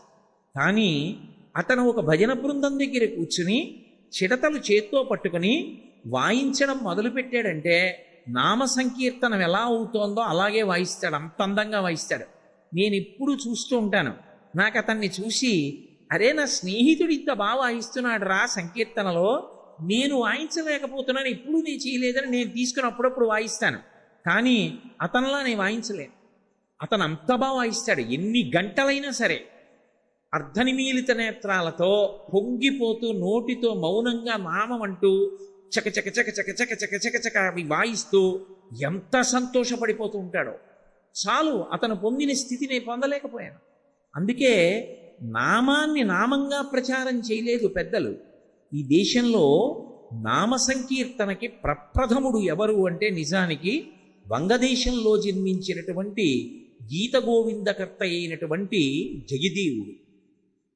జయదేవుడు ఒళ్ళు మరిచి సంకీర్తన చేసేవాడు. ఆయన సంకీర్తన చేస్తుంటే ఆయన భార్య పేరు పద్మావతి. ఆవిడ ఆయన చేస్తున్నటువంటి సంకీర్తన ఏ చరణం తర్వాత ఏ చరణం వస్తుందో తెలియదు. ఆయన ఆసువుగా పాడతాడు. ఆయన ఆసువుగా పాడుతుంటే ఆ పాడుతున్నటువంటి సమయంలో ఆవిడ పరమ సంతోషంగా తన పాదాలు కదిపి నర్తన చేస్తుండేది. ఆ వస్తున్న చరణం తెలియదు. మనకి ముందే పాడిన పాట అనుకోండి, పాటలో చరణాలు తెలుసు అనుకోండి, తర్వాత చరణం ఇలా ఉంటుంది అని భంగిమ పట్టి పాదాలు కదుపుతారు. జయదేవుడు ఏం పాడతాడో ఆవిడికి తెలియదు. కానీ జయదేవుడి పాట వింటూ ఆయన మాటలకి అనుగుణంగా పాదాలు కదిపేది, కదుపుతూ నృత్యం చేస్తుండేది. నృత్యం చేస్తుంటే ఆవిడ చరణ విన్యాసమునందు ఎక్కడా దోషం రాకుండా బాలకృష్ణుడు ఎప్పుడూ ఆవిడ పాదాల దగ్గర నిలబడి తన అనుగ్రహం చేత ఆవిడ పాద విన్యాసం తప్పకుండా కాపాడుతుండేవాడు. అందుకే జయదేవుడి గీత గోవిందంలో కృష్ణ భగవాను ఏమని పిలుస్తారంటే పద్మావతి చరణచారణ చక్రవర్తి అని పిలుస్తారు. పద్మావతి చరణచారణ చక్రవర్తి జయదేవుడు కాడు, బాలకృష్ణుడు. అది అక్కడ పుట్టింది. దక్షిణ దేశంలో ఈ సంకీర్తన యజ్ఞాన్ని విశేషంగా ప్రచారం చేసిన మహాపురుషులు బోధేంద్ర స్వాముల వారు. కంచికామకోటి పీఠాధిపత్యం వహించినటువంటి మహాపురుషులు, ప్రాతస్మరణీయులు, నిత్యస్మరణీయులు చంద్రశేఖరేంద్ర సరస్వతి మహాస్వామి వారు కూడా బోధేంద్ర స్వామి వారి గురించి ప్రత్యేకంగా మాట్లాడుతూ ఉండేవారు. వారు ఈ సంకీర్తన యజ్ఞాన్ని అత్యద్భుతంగా నిర్వహిస్తూ ఉండేవారు. అసలు మీకు నేను ఒక మాట చెప్పాలంటే, ఒక పద్ధతి ప్రకారం రమించి భజన చెయ్యగలిగినటువంటి బృందం మీకు కనపడితే అసలు అటువంటి చోట దినదినాభివృద్ధి ఎలా ఉంటుంది అన్నది మీరు చూడొచ్చు. ఒకప్పుడు పశ్చిమ గోదావరి జిల్లాలో పెదముత్తీవి గ్రామంలో లక్ష్మణ యతీంద్రులని ఒక మహానుభావుడు ఉండేవారు. వారికి ఈ సంకీర్తన అంటే చాలా ఇష్టం. వారు సంకీర్తన చేయిస్తున్నటువంటి రోజుల్లో, ఇప్పుడు ఆ తల్లి ఉన్నారా, ఎక్కడ ఉన్నారు, వారి క్షేమ సమాచారాల గురించి నాకు తెలియదు, కానీ ఏలూరులో ఒక లబ్ధప్రతిష్టమైనటువంటి కళాశాలలో అధ్యాపకురాలిగా పనిచేస్తున్నటువంటి ఒక ఆవిడ లెక్చరర్. ఆవిడ అక్కడ భజన జరుగుతుంటే ఆవిడ నృత్యం చేసేవారు. నేను అలా అనకూడదు, కానీ ఆవిడది చాలా స్థూలకాయం. కానీ ఆవిడ పరమ సంతోషంతో అసలు నృత్యం చేస్తూ ఉండేవారు. అసలు ఈవిడ ఇలా ఒళ్ళు మరిచిపోయి ఇంత శరీరంతో ఈవిడ నృత్యం ఎలా చేస్తున్నారనిపించేది. ఆ భజన, ఆ నృత్యం చూసి ఒక గంట సేపు మీరు ఇంటికి వెళ్ళిపోయారనుకోండి, మీ మనసు అంత తొందరగా ఇతర విషయముల ఎందుకు ప్రవర్తించదు. అది మనసు మీద ముద్ర పడిపోతుంది. ఆవిడ పట్టే భంగిమలు, ఆవిడ నృత్యం పరవశించి వీళ్ళు చేసేటటువంటి సంకీర్తన, ఇవి మనసు మీద కదులుతుంటే మీకు తెలియకుండానే మీకు ఎప్పుడూ ఆ భగవన్నామం నోట్లో సంకీర్తన చేస్తూనే ఉంటారు. అవి ఎంత సంకీర్తన మీకు అలవాటైపోతుందో, అలా ఎన్ని సంకీర్తనలు మీరు చెయ్యగలరో అవి ఆయా సమయముల యందు జ్ఞాపకం వచ్చాయనుకోండి, దానికి ఏ విధమైనటువంటి పరిమితులు ఉండవు. మీకు నేను ఒక మాట చెప్పాలంటే, ఏదో మనందరం కలిసి నైమిషారణ్యం వెడుతున్నాం అనుకోండి, నైమిషారణ్యంలో ఓ 4 భాగవతంలో పద్యాలు నాకు జ్ఞాపకం వచ్చి ఆ 4 పద్యాలలో వైభవం నేను చెప్దాం అనుకున్నాను అనుకోండి, అది సాధ్యం కాదు. నేను అలా చెప్పడం కుదరదు. ఎందుకనంటే ఆ రైలు పెట్టెలో వెడుతున్నప్పుడు దానికి అనేక పరిమితులు ఉంటాయి. పెద్ద పెద్ద చప్పుళ్ళు ఉంటాయి. ఏదో నా పక్కనున్న వాళ్ళకి వినపడుతుంది, అక్కడ ఉన్న వాళ్ళ వరకు ఎలా వినపడుతుంది? అందరూ నా దగ్గరికి వచ్చి నిలబడడం ఎలా సాధ్యం? సాధ్యం కాదు. అటువంటి వాటిని విమర్శించకూడదు. చాలా తప్పు. రైళ్లలో భజన చేస్తున్నారండి అనకూడదు. సంకీర్తన అనేటటువంటి దానికి పరిమితి లేదు. ఎక్కడైనా సంకీర్తన జరగవలసిందే. వాళ్ళు ఒళ్ళు మరిచిపోయి పరమ సంతోషంతో సంకీర్తన చేద్దాం అనుకున్నారనుకోండి, ఆ పెట్టెలో ఉన్న వాళ్ళందరూ యాత్రకు ఎడుతున్న వాళ్ళే, వాళ్ళందరూ కలిసి సంతోషంగా భగవన్నామం సంకీర్తన చేస్తున్నారనుకోండి, అందరూ ఒకచోటే కూర్చోక్కర్లేదు, అందరూ పెట్టెలో వేరు వేరు స్థానాల్లో కూర్చున్నా అందరికీ అలా పాడడం అలవాటు కాబట్టి అందరూ కలిసి అఖిలాండేశ్వరి అంబ పరమేశ్వరి అఖిలాండేశ్వరి ఆదిపరాశక్తి పాలయమాం అని భజన చెయ్యాలనుకుంటే అందరూ ఎక్కడ కూర్చున్నా చేసేస్తారంతే. ఎంత సంతోషంగా ఉంటుందో తెలియని వాడికి కూడా అక్కడ కూర్చుంటే మనస్సు ఎంతో ప్రశాంతంగా ఎంతో సంతోషంగా అనిపిస్తుంది. అందుకే ఈ భగవన్నామ సంకీర్తన మనకు కలియుగంలో విశేషమైనటువంటి ప్రాధాన్యత ఉన్నది. అందుకే భగవంతుడికి పల్లకీ మోయడం ఎలాగో భగవన్నామ సంకీర్తన చేయడం అలా. పల్లకీ పట్టుకోవాలనుకోండి, ఒక్కడే ఉంటే పల్లకీ పట్టుకోలేడు. భగవన్నామ సంకీర్తన చెయ్యాలనుకోండి, ఒక్కడే ఉంటే చేయడం అంత తేలిక కాదు. 10 మంది కూడారనుకోండి, భగవన్నామ సంకీర్తనం చేయడంలో చాలా సంతోషం. అలా కాకుండా కేవలం నామం అన్నాననుకోండి, దానికి కొన్ని పరిమితులు వచ్చేస్తాయి. ఏదో 10 మందిని పిలిచి మీరందరూ విష్ణు సహస్రం చదవండి అన్నాననుకోండి, ఆవలించేవాడు ఆవలిస్తూ ఉంటాడు, ఏదో చదివేవాడు చదువుతూ ఉంటాడు, దాని మీద దృష్టి ఉంటే ఉంటుంది, లేకపోతే లేదు. ఓడు చదువుతూ ఉంటాడు, ఓడు పుస్తకం చూస్తూ ఉంటాడు, ఓడు ఓ శ్లోకం చదువుతాడు, 2వ శ్లోకం నాకు రాదని ఊరుకుంటాడు, ఒకడు ఏటికి ఎగసన్నాలాగుతాడు, ఒకడు ఏటికి దిగసన్నాలాగుతాడు. శ్రీమాత శ్రీ మహారాజ్ఞి శ్రీమత్సింహ అసనైశ్వరి అని నేను అనేటప్పటికీ ఇంకోడప్పుడే శివశక్యైక్యరూపిణి లలితాంబికాకి వెళ్ళిపోతాడు. ఒకడు ఓలా చదువుతాడు, ఓడు ఓలా చదువుతాడు. ఓ అరగంట అయ్యేటప్పటికీ అసలు అందులో ఏ శ్లోకం ఎవడు చదువుతున్నాడో తెలియదు. అదో విచిత్రమైన ధ్వని బయలుదేరు. చాలా చోట్ల మీరు చూడండి, సహస్రనామం చదువుతున్నారంటారు 5 నిమిషాలు, 5 నిమిషాల తర్వాత అసలు ఎవడు ఏ శ్లోకం చదువుతున్నాడో ఏమీ అర్థం కాదు. అదో పెద్ద అల్లరి కింద ఉంటుంది.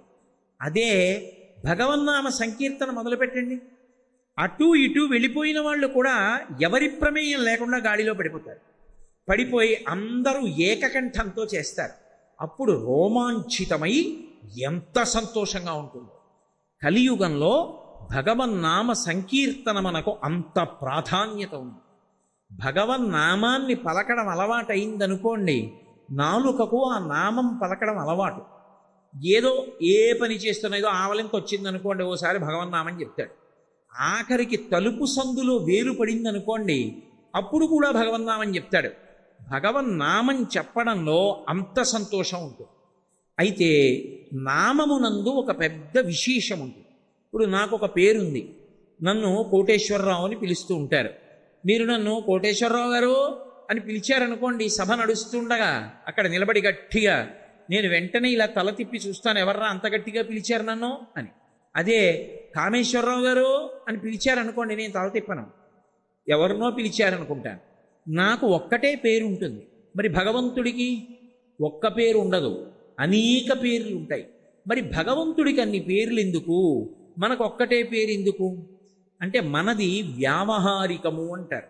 అంటే పిలవగానే పలకడానికి, మన దృష్టి అటువైపు మరల్చబడడానికి తేలికగా ఒక సాధనముగా ఒక పేరు ఉండాలి. కాబట్టి ఒక నామాన్ని తండ్రి ఉంచుతాడు.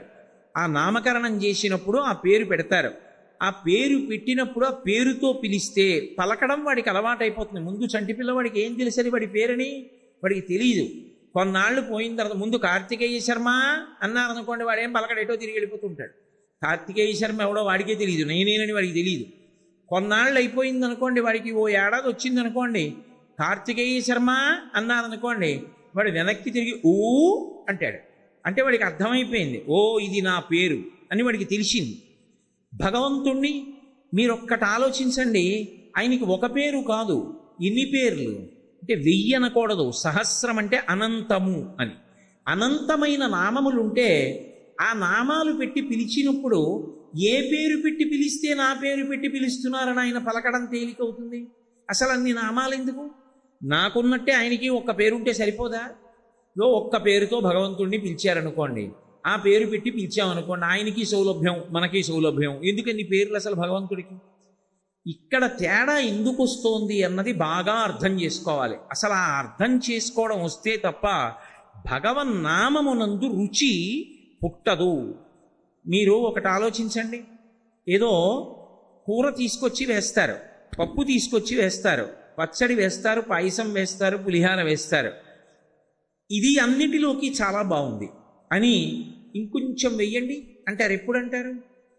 ఏదో పప్పు కలుపుకొని ముందు కొద్దిగా పప్పు తీసి కలుపుకుని నోట్లో పెట్టుకుని అంత బాగా లేదులే చప్పగా ఉంది అనుకుని ఒక కూర తీసి కలుపుకుని అంత బాగా లేదులే ఘాటు లేదు అని రెండవ కూర కొద్దిగా కలుపుకుని ఇది బాగుంది అని ఆ కూర వేసింది కలుపుకుని ఇంకొంచెం వెయ్యండి అని అడుగుతారు. మారు అడ్డని అడుగుతారు. అసలు అందులో రుచి ఒకటి తెలిస్తే కదా మీరు దాన్ని ఎందు రమించి మళ్ళీ వెయ్యమని అడగడం.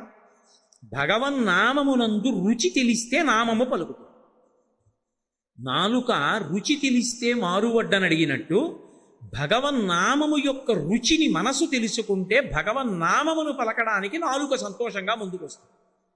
ఏమిటా రుచి ఎలా తెలుస్తుంది? అందుకే భగవన్నామమును పలకడంలో రుచిని ప్రధానంగా చెప్తారు.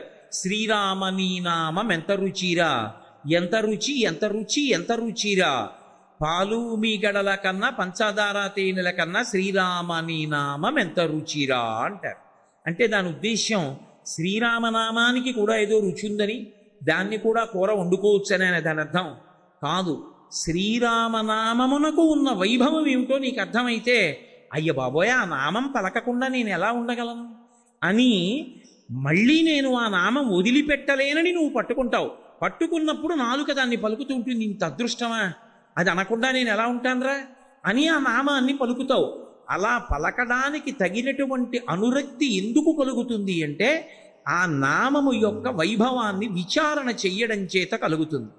మీకు నేను బాగా అర్థమయ్యేటట్టుగా చెప్పాలి అంటే భగవంతుని యొక్క నామములు కేవలము నామవాచకములు కావు. ఏదో నాకు కోటేశ్వరరావు అని పేరున్నట్టే భగవంతుడికి కూడా పిలవడం కోసమని ఒక పేరు కాదు. భగవంతుని యొక్క నామములకు గౌణములని పేరు. గౌణములంటే గుణావిష్కృతములు. ఆయన యొక్క గుణములను అవి ఆవిష్కరిస్తాయి. భగవంతుడికి కూడా గుణాలుంటాయా? సత్వగుణం, రజోగుణం, తమోగుణం, అలా 3 గుణాలు ఆయనకి ఉంటాయా? మరి భగవంతుడికి కూడా 3 గుణాలుంటే ఆయన మనతో సమానం అయిపోలా? ఆయనకి కోరికలు ఉన్నట్టు, ఆయన నిద్రపోయినట్టు, ఆయన లేచినట్టు, అప్పుడప్పుడు ప్రశాంతంగా ఉన్నట్టు, చాలాసేపు అశాంతిగా ఉన్నట్టు అర్థం అవ్వట్లా? మరి ఆయనకి గుణములు ఎందుకుంటాయి అంటే గుణాతీతుడైనటువంటి భగవంతుడు భక్తులను కాపాడడంలో ఒక్కొక్కసారి ఒక్కొక్క గుణాన్ని బయట పెడతాడు. అవి వ్యాఖ్యానములుగా వచ్చే నామాలకి. లేకపోతే విష్ణు సహస్రనామ స్తోత్రానికి శంకరాచార్యుల వారు భాష్యం ఎందుకు చెయ్యాలి?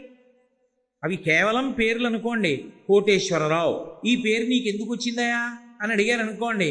ఏదో మా తాతగారు ఉండేవారండి, మాతామహులు, వారికి ఆ పేరు ఉండేది, వారి పేరు మీదుగా నాకు కూడా ఆ పేరు పెట్టుకున్నారు, అందుకని నా పేరు కోటేశ్వరరావు, అంతే, అంతవరకే. అంతకన్నా దానికి వ్యాఖ్యానం ఉండదు. మీ తాతగారు ఎందుకు పెట్టుకున్నారు ఆ పేరు అంటే మా తాతగారు భగవన్నామాన్ని తన పేరుగా పెట్టుకున్నారు, ఆ పేరు నాకు కూడా వచ్చింది, అంతే. కానీ విష్ణు సహస్రనామం ఉందనుకోండి, 1000 నామాలు ఉన్నాయి. విశ్వం విష్ణు వషట్కారో భూత భవ్య భవత్ప్రభు భూతకృత్ భూతభృద్భావో భూతాత్మ భూతభావన. ఈ నామాలు కేవలం పేర్లు కావు. ఈ ఒక్కొక్క పేరు వెనక ఎంతో అర్థం ఉంది. ఈ అర్థం నీకు తెలియాలి అంటే ఆ నామములకు వ్యాఖ్యానం చేశారు, భాష్యం చేశారు పెద్దలు. శంకరాచార్యుల వారు విష్ణు సహస్రనామ స్తోత్రానికి పరమ ప్రామాణికమైనటువంటి భాష్యాన్ని వెలగించారు. ఇప్పుడు విశ్వం ఆ మాట గురించిన వ్యాఖ్యానం చదివారనుకోండి, ఏదో భగవంతుణ్ణి పిలవడం కాదు. అసలు ఏదో విష్ణువు అంటే భౌతికంగా నేను ఎలా ఉంటానో అలా ఉంటాడు అనుకోకూడదు. విశ్వం అన్న మాటకి శంకరాచార్యుల వారి వ్యాఖ్యానం చదివారనుకోండి, విశ్వమంతటా వ్యాపించిన రీతిలో విష్ణువు ఎలా ఉంటారు అన్నదాని గురించి, విశ్వముగా మాయ చేత ఎలా కనపడుతూ ఉంటారు అన్న వ్యాఖ్యానం చదివారనుకోండి, అప్పుడు మీకు అబ్బా ఎంత గొప్ప నామం రా నామం అని మీకు అనురక్తి పుడుతుంది. దాని మీద అనురక్తి పుడితే నిన్నను 10 నామాలకు అర్థం చదివాను, ఎంత బాగున్నాయో తెలుసా, నిజంగా నామాలకు అర్థం చదువుతుంటే మనసు రమించిపోయింది అని ఆ 10 నామాల యొక్క విశేషం భార్య గారికి చెప్పారనుకోండి, మళ్ళీ రేపు పొద్దున్న ఆ 10 నామాల యొక్క అర్థం తెలుసుకుని పరవశించినటువంటి నాలుక మళ్ళీ మళ్ళీ ఆ నామాలు పలకాలని అనిపిస్తుంది. అది భగవన్నామము యొక్క రుచి తెలియుట. రెండు, సామాన్య స్థాయిలో అనుకోండి, భగవన్నామము యొక్క అర్థము లోతుగా ఏ శంకర భగవత్పాదులో ఇచ్చినట్టుగా తెలియక్కర్లేదు. బాహ్యంలో అసలు ఆ నామము యొక్క వైభవం ఏమిటి, ఆ పేరు పిలిస్తే ఏమవుతుంది అన్న విషయం మీకు అర్థమైందనుకోండి, నామమునందు అనురక్తి కలుగుతుంది. మీరు ఒక్క విషయాన్ని బాగా పట్టుకునే ప్రయత్నం చేయండి. నామమునకు అంత వైభవం ఎందుకు వస్తుంది అంటే, మొట్టమొదటి కారణము, నామము నామిని తీసుకొస్తుంది. నామి అంటే పేరున్నవాడు, నామము అంటే ఆయన పేరు, పిలిచేవాడు ఒకడు కదూ. నేనున్నాను, శివుడు ఉన్నాడు. ఇప్పుడు శివనామం ఉన్నది, నేను శివా శివా శివా అని పిలిచాను. ఎవరు రావాలి? శివుడు రావాలి కదూ. నేను ఎవరిని పేరు పెట్టి పిలిచానో వాడు రావాలి. నేను ఆర్తితో భక్తితో పిలవాలనుకున్నప్పుడు నామము కన్నా తేలిగ్గా ఉన్నది ఇంకోటి ఉందా? అప్పుడు స్వరంతో వేదమంత్రం చెప్పు అన్నాను అనుకోండి, ఎంతమంది చెప్తారు? ఎంతమందికి వస్తుంది స్వరంతో వేదమంత్రం చెప్పడం? సాధ్యం కాదు. ఓ పద్యం చెప్పు, ఎంతమంది చెప్తారు? సాధ్యం కాదు. ఒక దండకం చెప్పు, ఎంతమంది చెప్తారు? సాధ్యం కాదు. ఒక్క చరణం చెప్పు ఒక పాటలో, చెప్పలేడు. పోనీ అసలు దానికి అనుపల్లవి చెప్పు చాలు, చెప్పలేడు. ఒక నామం చెప్పు చాలు అన్నాను అనుకోండి, ఏ ఒత్తు లేదు. ఏదో రామ అనమన్నాను అనుకోండి, ఏమిటి కష్టం? నాకేదో కష్టం వచ్చింది, రామా రామా రామా నువ్వే రక్షించాలి రామా అని అనుకోవాలి. ఇప్పుడు దాన్ని అనడానికి ఏమిటి కష్టం? ఏ కష్టం ఉండదు. కానీ రామా రామా రామా అన్నప్పుడు నామి వస్తాడా రాడా? రామా రామా రామా అని పిలవగా పిలవగా ఎవరు రావాలి? రాముడే రావాలి. రాముడు వస్తే ఏం చేస్తాడు? ఆపదామపహర్తారం దాతారం సర్వసంపదాం లోకాభిరామం శ్రీరామం భూయో భూయో నమామ్యహం. రామ రామ రామ అండం నాకు అలవాటు అయిపోయింది అనుకోండి. రాముడికి ఉండే లక్షణం ఏమిటి? వీడు నన్ను అస్తమానం పిలుస్తుంటాడు రా అని నా దగ్గర ఉన్నాడు అనుకోండి. అప్పుడు రాముడు ఏం చేస్తాడు? ఉట్టినే నా పక్కన కూర్చోడు, ఆయనకో లక్షణం ఉంది. ఆయన ఏం చేస్తాడంటే ఆపద తీసేస్తాడు. ఆపద అంటే నీ బుద్ధి చేత నువ్వు దేన్ని తొలగించలేవో దానికి ఆపద అని పేరు. ఉదాహరణకి ఒక పాము అలా వచ్చేస్తోంది. మొన్ననే మేము పోతన గారు పుట్టిన స్థలం బమ్మెర చూడ్డానికి వెడుతున్నాం కార్లలో. బ్రహ్మాండమైనటువంటి సర్పం, చాలా పెద్ద పాము ఒకటి రోడ్డుకి ఇటుపక్క నుంచి అటుపక్కకు వస్తాను. అంత పెద్ద పాముని, బహుశా అది నాగుపామో త్రాచుపామో, దాన్ని కారు తొక్కేస్తే లేనిపోని ఇబ్బంది కలుగుతుంది. అంతటి మహాసర్పాన్ని ఎందుకు తొక్కేయాలని కారుని అకస్మాత్తుగా ఆపాడు ఆ వాహనానికి చోదకుడు. కారు ఆగిపోయింది. అది జర మెలికలు తిరిగి వెళ్ళిపోయిందిట. నేను చూడలేదట. ఆ సమయంలో ఏదో మాట్లాడుతున్నాను, మా గోపాలకృష్ణ గారు చూశారు. ఎంత పెద్ద పామో గురువు గారు, మెలికలు తిరిగి వెళ్ళిపోయిందన్నారు. ఇప్పుడు ఆ పాము అడ్డంగా వచ్చింది కారులో ఉండగా కాబట్టి సరిపోయింది. మీరు ఒక ద్విచక్ర వాహనం మీద వెడుతుండగా పాము వచ్చింది అనుకోండి, మీరు కంగారు పడిపోయి కింద పడిపోయినా, మీరు కంగారు పడిపోయి దాని మీదకెక్కినా, అది కంగారు పడిపోయి మిమ్మల్ని కరిచినా ప్రమాదమేనా? అప్పుడు ఏమండి నేను ఈ ఉద్యోగం చేస్తున్నాను అంటే పాము ఊరుకుంటుందా? ఏమండి నా దగ్గర ఇంత డబ్బు ఉంది, తప్పుకోగలరా? అసలు ఆలోచించడానికి బుద్ధి పనిచేస్తుందా? చెయ్యదు. బుద్ధి పనిచేసి తప్పించుకోలేనిదేదో దానికి ఆపద అని పిలుస్తారు. అందుకే భారతంలో ఎందుకు కృష్ణుడు కావాలి అన్నదాన్ని చెప్తూ పాండవులు ఒక మాట అంటారు, ఆపద గడవం బెట్టగా అంటారు. ఆపదలు తొలగించడానికి కృష్ణ పాండురాదు నిన్ను చూపి చనియ మహాత్మా, మా నాన్నగారు నిన్ను మాకు పరిచయం చేసి మా తండ్రి వెళ్ళిపోయాడు, నువ్వు మమ్మల్ని కాపాడాలి తండ్రి వెయ్యి అంటారు. కాబట్టి భగవన్నామమును పలికితే ఏమవుతుందంటే ఆపద తొలగిపోతుంది. నీ ప్రమేయం లేకుండా మీద వచ్చి పడిపోతున్న ప్రమాదం ఏదున్నదో ఆ ప్రమాదమును తొలగించి రక్షించగలిగిన వాడెవరంటే భగవంతుడు ఒక్కడే. కొన్ని వేల మంది కళ్ళ ముందు చూస్తుండగా కొట్టుకుపోతున్నారు అనుకోండి.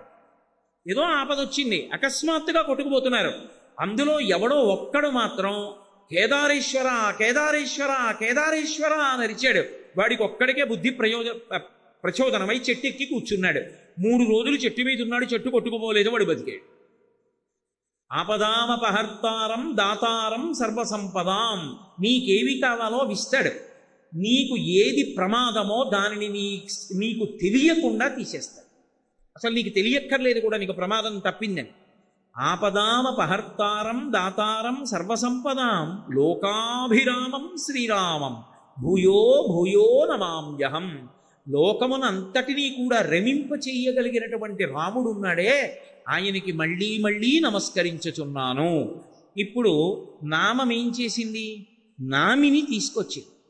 భగవంతుణ్ణి దగ్గరగా తీసుకురావాలి అంటే తేలిక మార్గం ఏది?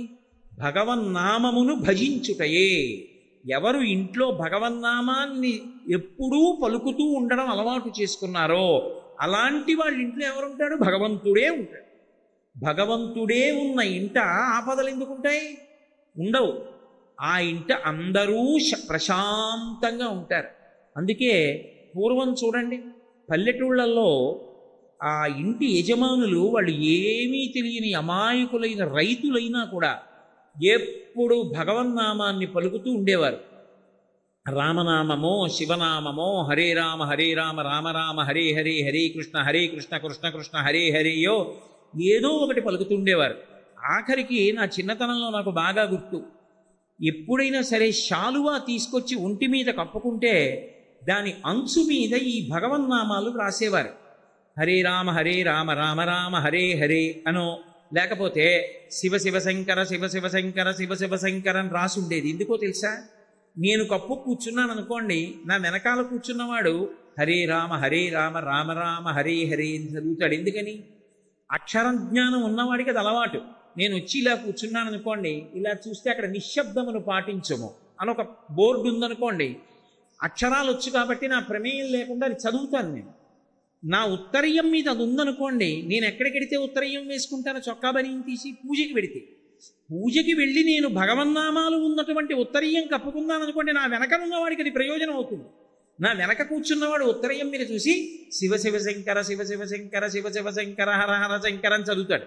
లేకపోతే హరే రామ రామ రామ హరే హరే అని చదువుతాడు. నామమును అవతల వారి చేత పలికించడానికి ఉపయుక్తమైనటువంటి సాధనములను మాత్రమే వాడుతూ ఉండేవారు.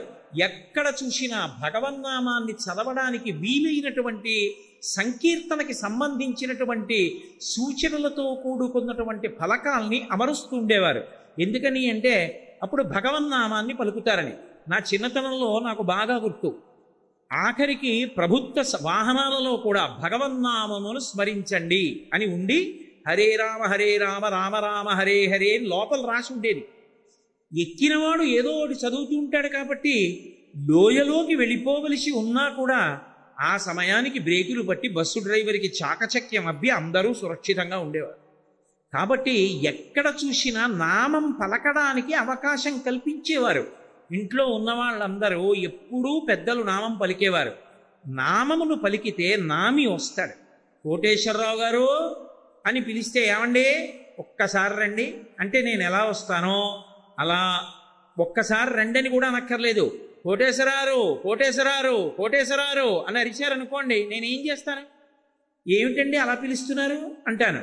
నేను ఎలా అంటున్నానో అంతకన్నా తేలికగా భగవంతుడు అంటాడా? అండా కరుణామయుడు. కాబట్టి భగవంతుణ్ణి తెచ్చుకోవడానికి తేలిక మార్గము భగవన్నామ సంకీర్తనమే. నామమును తీసుకొస్తుంది. 2, భగవన్నామమును పలికినటువంటి కారణం చేత సమస్త పాప రాశి ధ్వంసమవుతుంది. వశిష్ఠుడు అమాయకుడై దశరథ మహారాజు గారికి పుట్టినటువంటి పెద్ద కొడుక్కి రామ అని పేరు ఉంచాడా? అదేదో సరదాగా ఉంటుందండి, ఆ పేరు పలకడానికి ఏదో కొత్తతనంగా ఉందండి అని పెట్టాడు ఆ పేరు. అందుకు పెట్టలేదు. ఎందుకు పెట్టాడంటే ఆయన బ్రహ్మర్షి. ఆయన దాన్ని మహదవకాశంగా తీసుకున్నాడు. నేను ఇప్పుడు ఈ పిల్లవాడికి ఏ పేరు ఉంచుతానో, ఈయన కథ చదువుకున్నా, ఈయన గురించి తెలుసుకున్నా, ఈయన పేరు పలకడం మీద లోకానికంతటికీ కూడా అనురక్తి ఏర్పడుతుంది. ఎటువంటి నామాన్ని తీసుకొచ్చి పెట్టాడు అంటే అదేం సామాన్యమైన విషయం పెట్టలేదు. ఆయన అష్టాక్షరీ మహామంత్రానికి ప్రాణప్రదమై జీవమైనటువంటి అక్షరము రా. ఎందుకనంటే అష్టాక్షరీ మహామంత్రంలోంచి రా అన్న అక్షరాన్ని తీసేశారనుకోండి, నా ఆయనాయ, నువ్వు ఎవ్వరికీ కూడా ఆధారభూతుడవు కావు, వ్యతిరేకమైన అర్థం వస్తుంది. రా ఉందనుకోండి, మంత్రానికి అంతటికీ కూడా సక్రమమైన అర్థం వస్తుంది. రా అగ్నిబీజం. సంస్కృతంలో ఒక్కొక్క అక్షరమునందు ఒక్కొక్క శక్తి ఉంటుంది.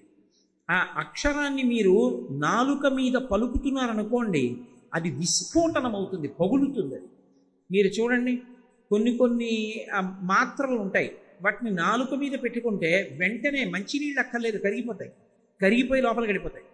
ఒక్కొక్క మాత్ర ఉందనుకోండి, కొంచెం పెద్దది ఉంటుంది, నీటి సహాయం తీసుకుని నీటితో గుటక వేసి లోపలికి పుచ్చుకోవలసి ఉంటుంది. ఇప్పుడు మీరు ఏ మాత్ర పుచ్చుకున్నారో ఆ మాత్ర లోపలికి వెళ్ళి అలా ఉండిపోతుందా? ఉండదు, అది కరిగిపోతుంది.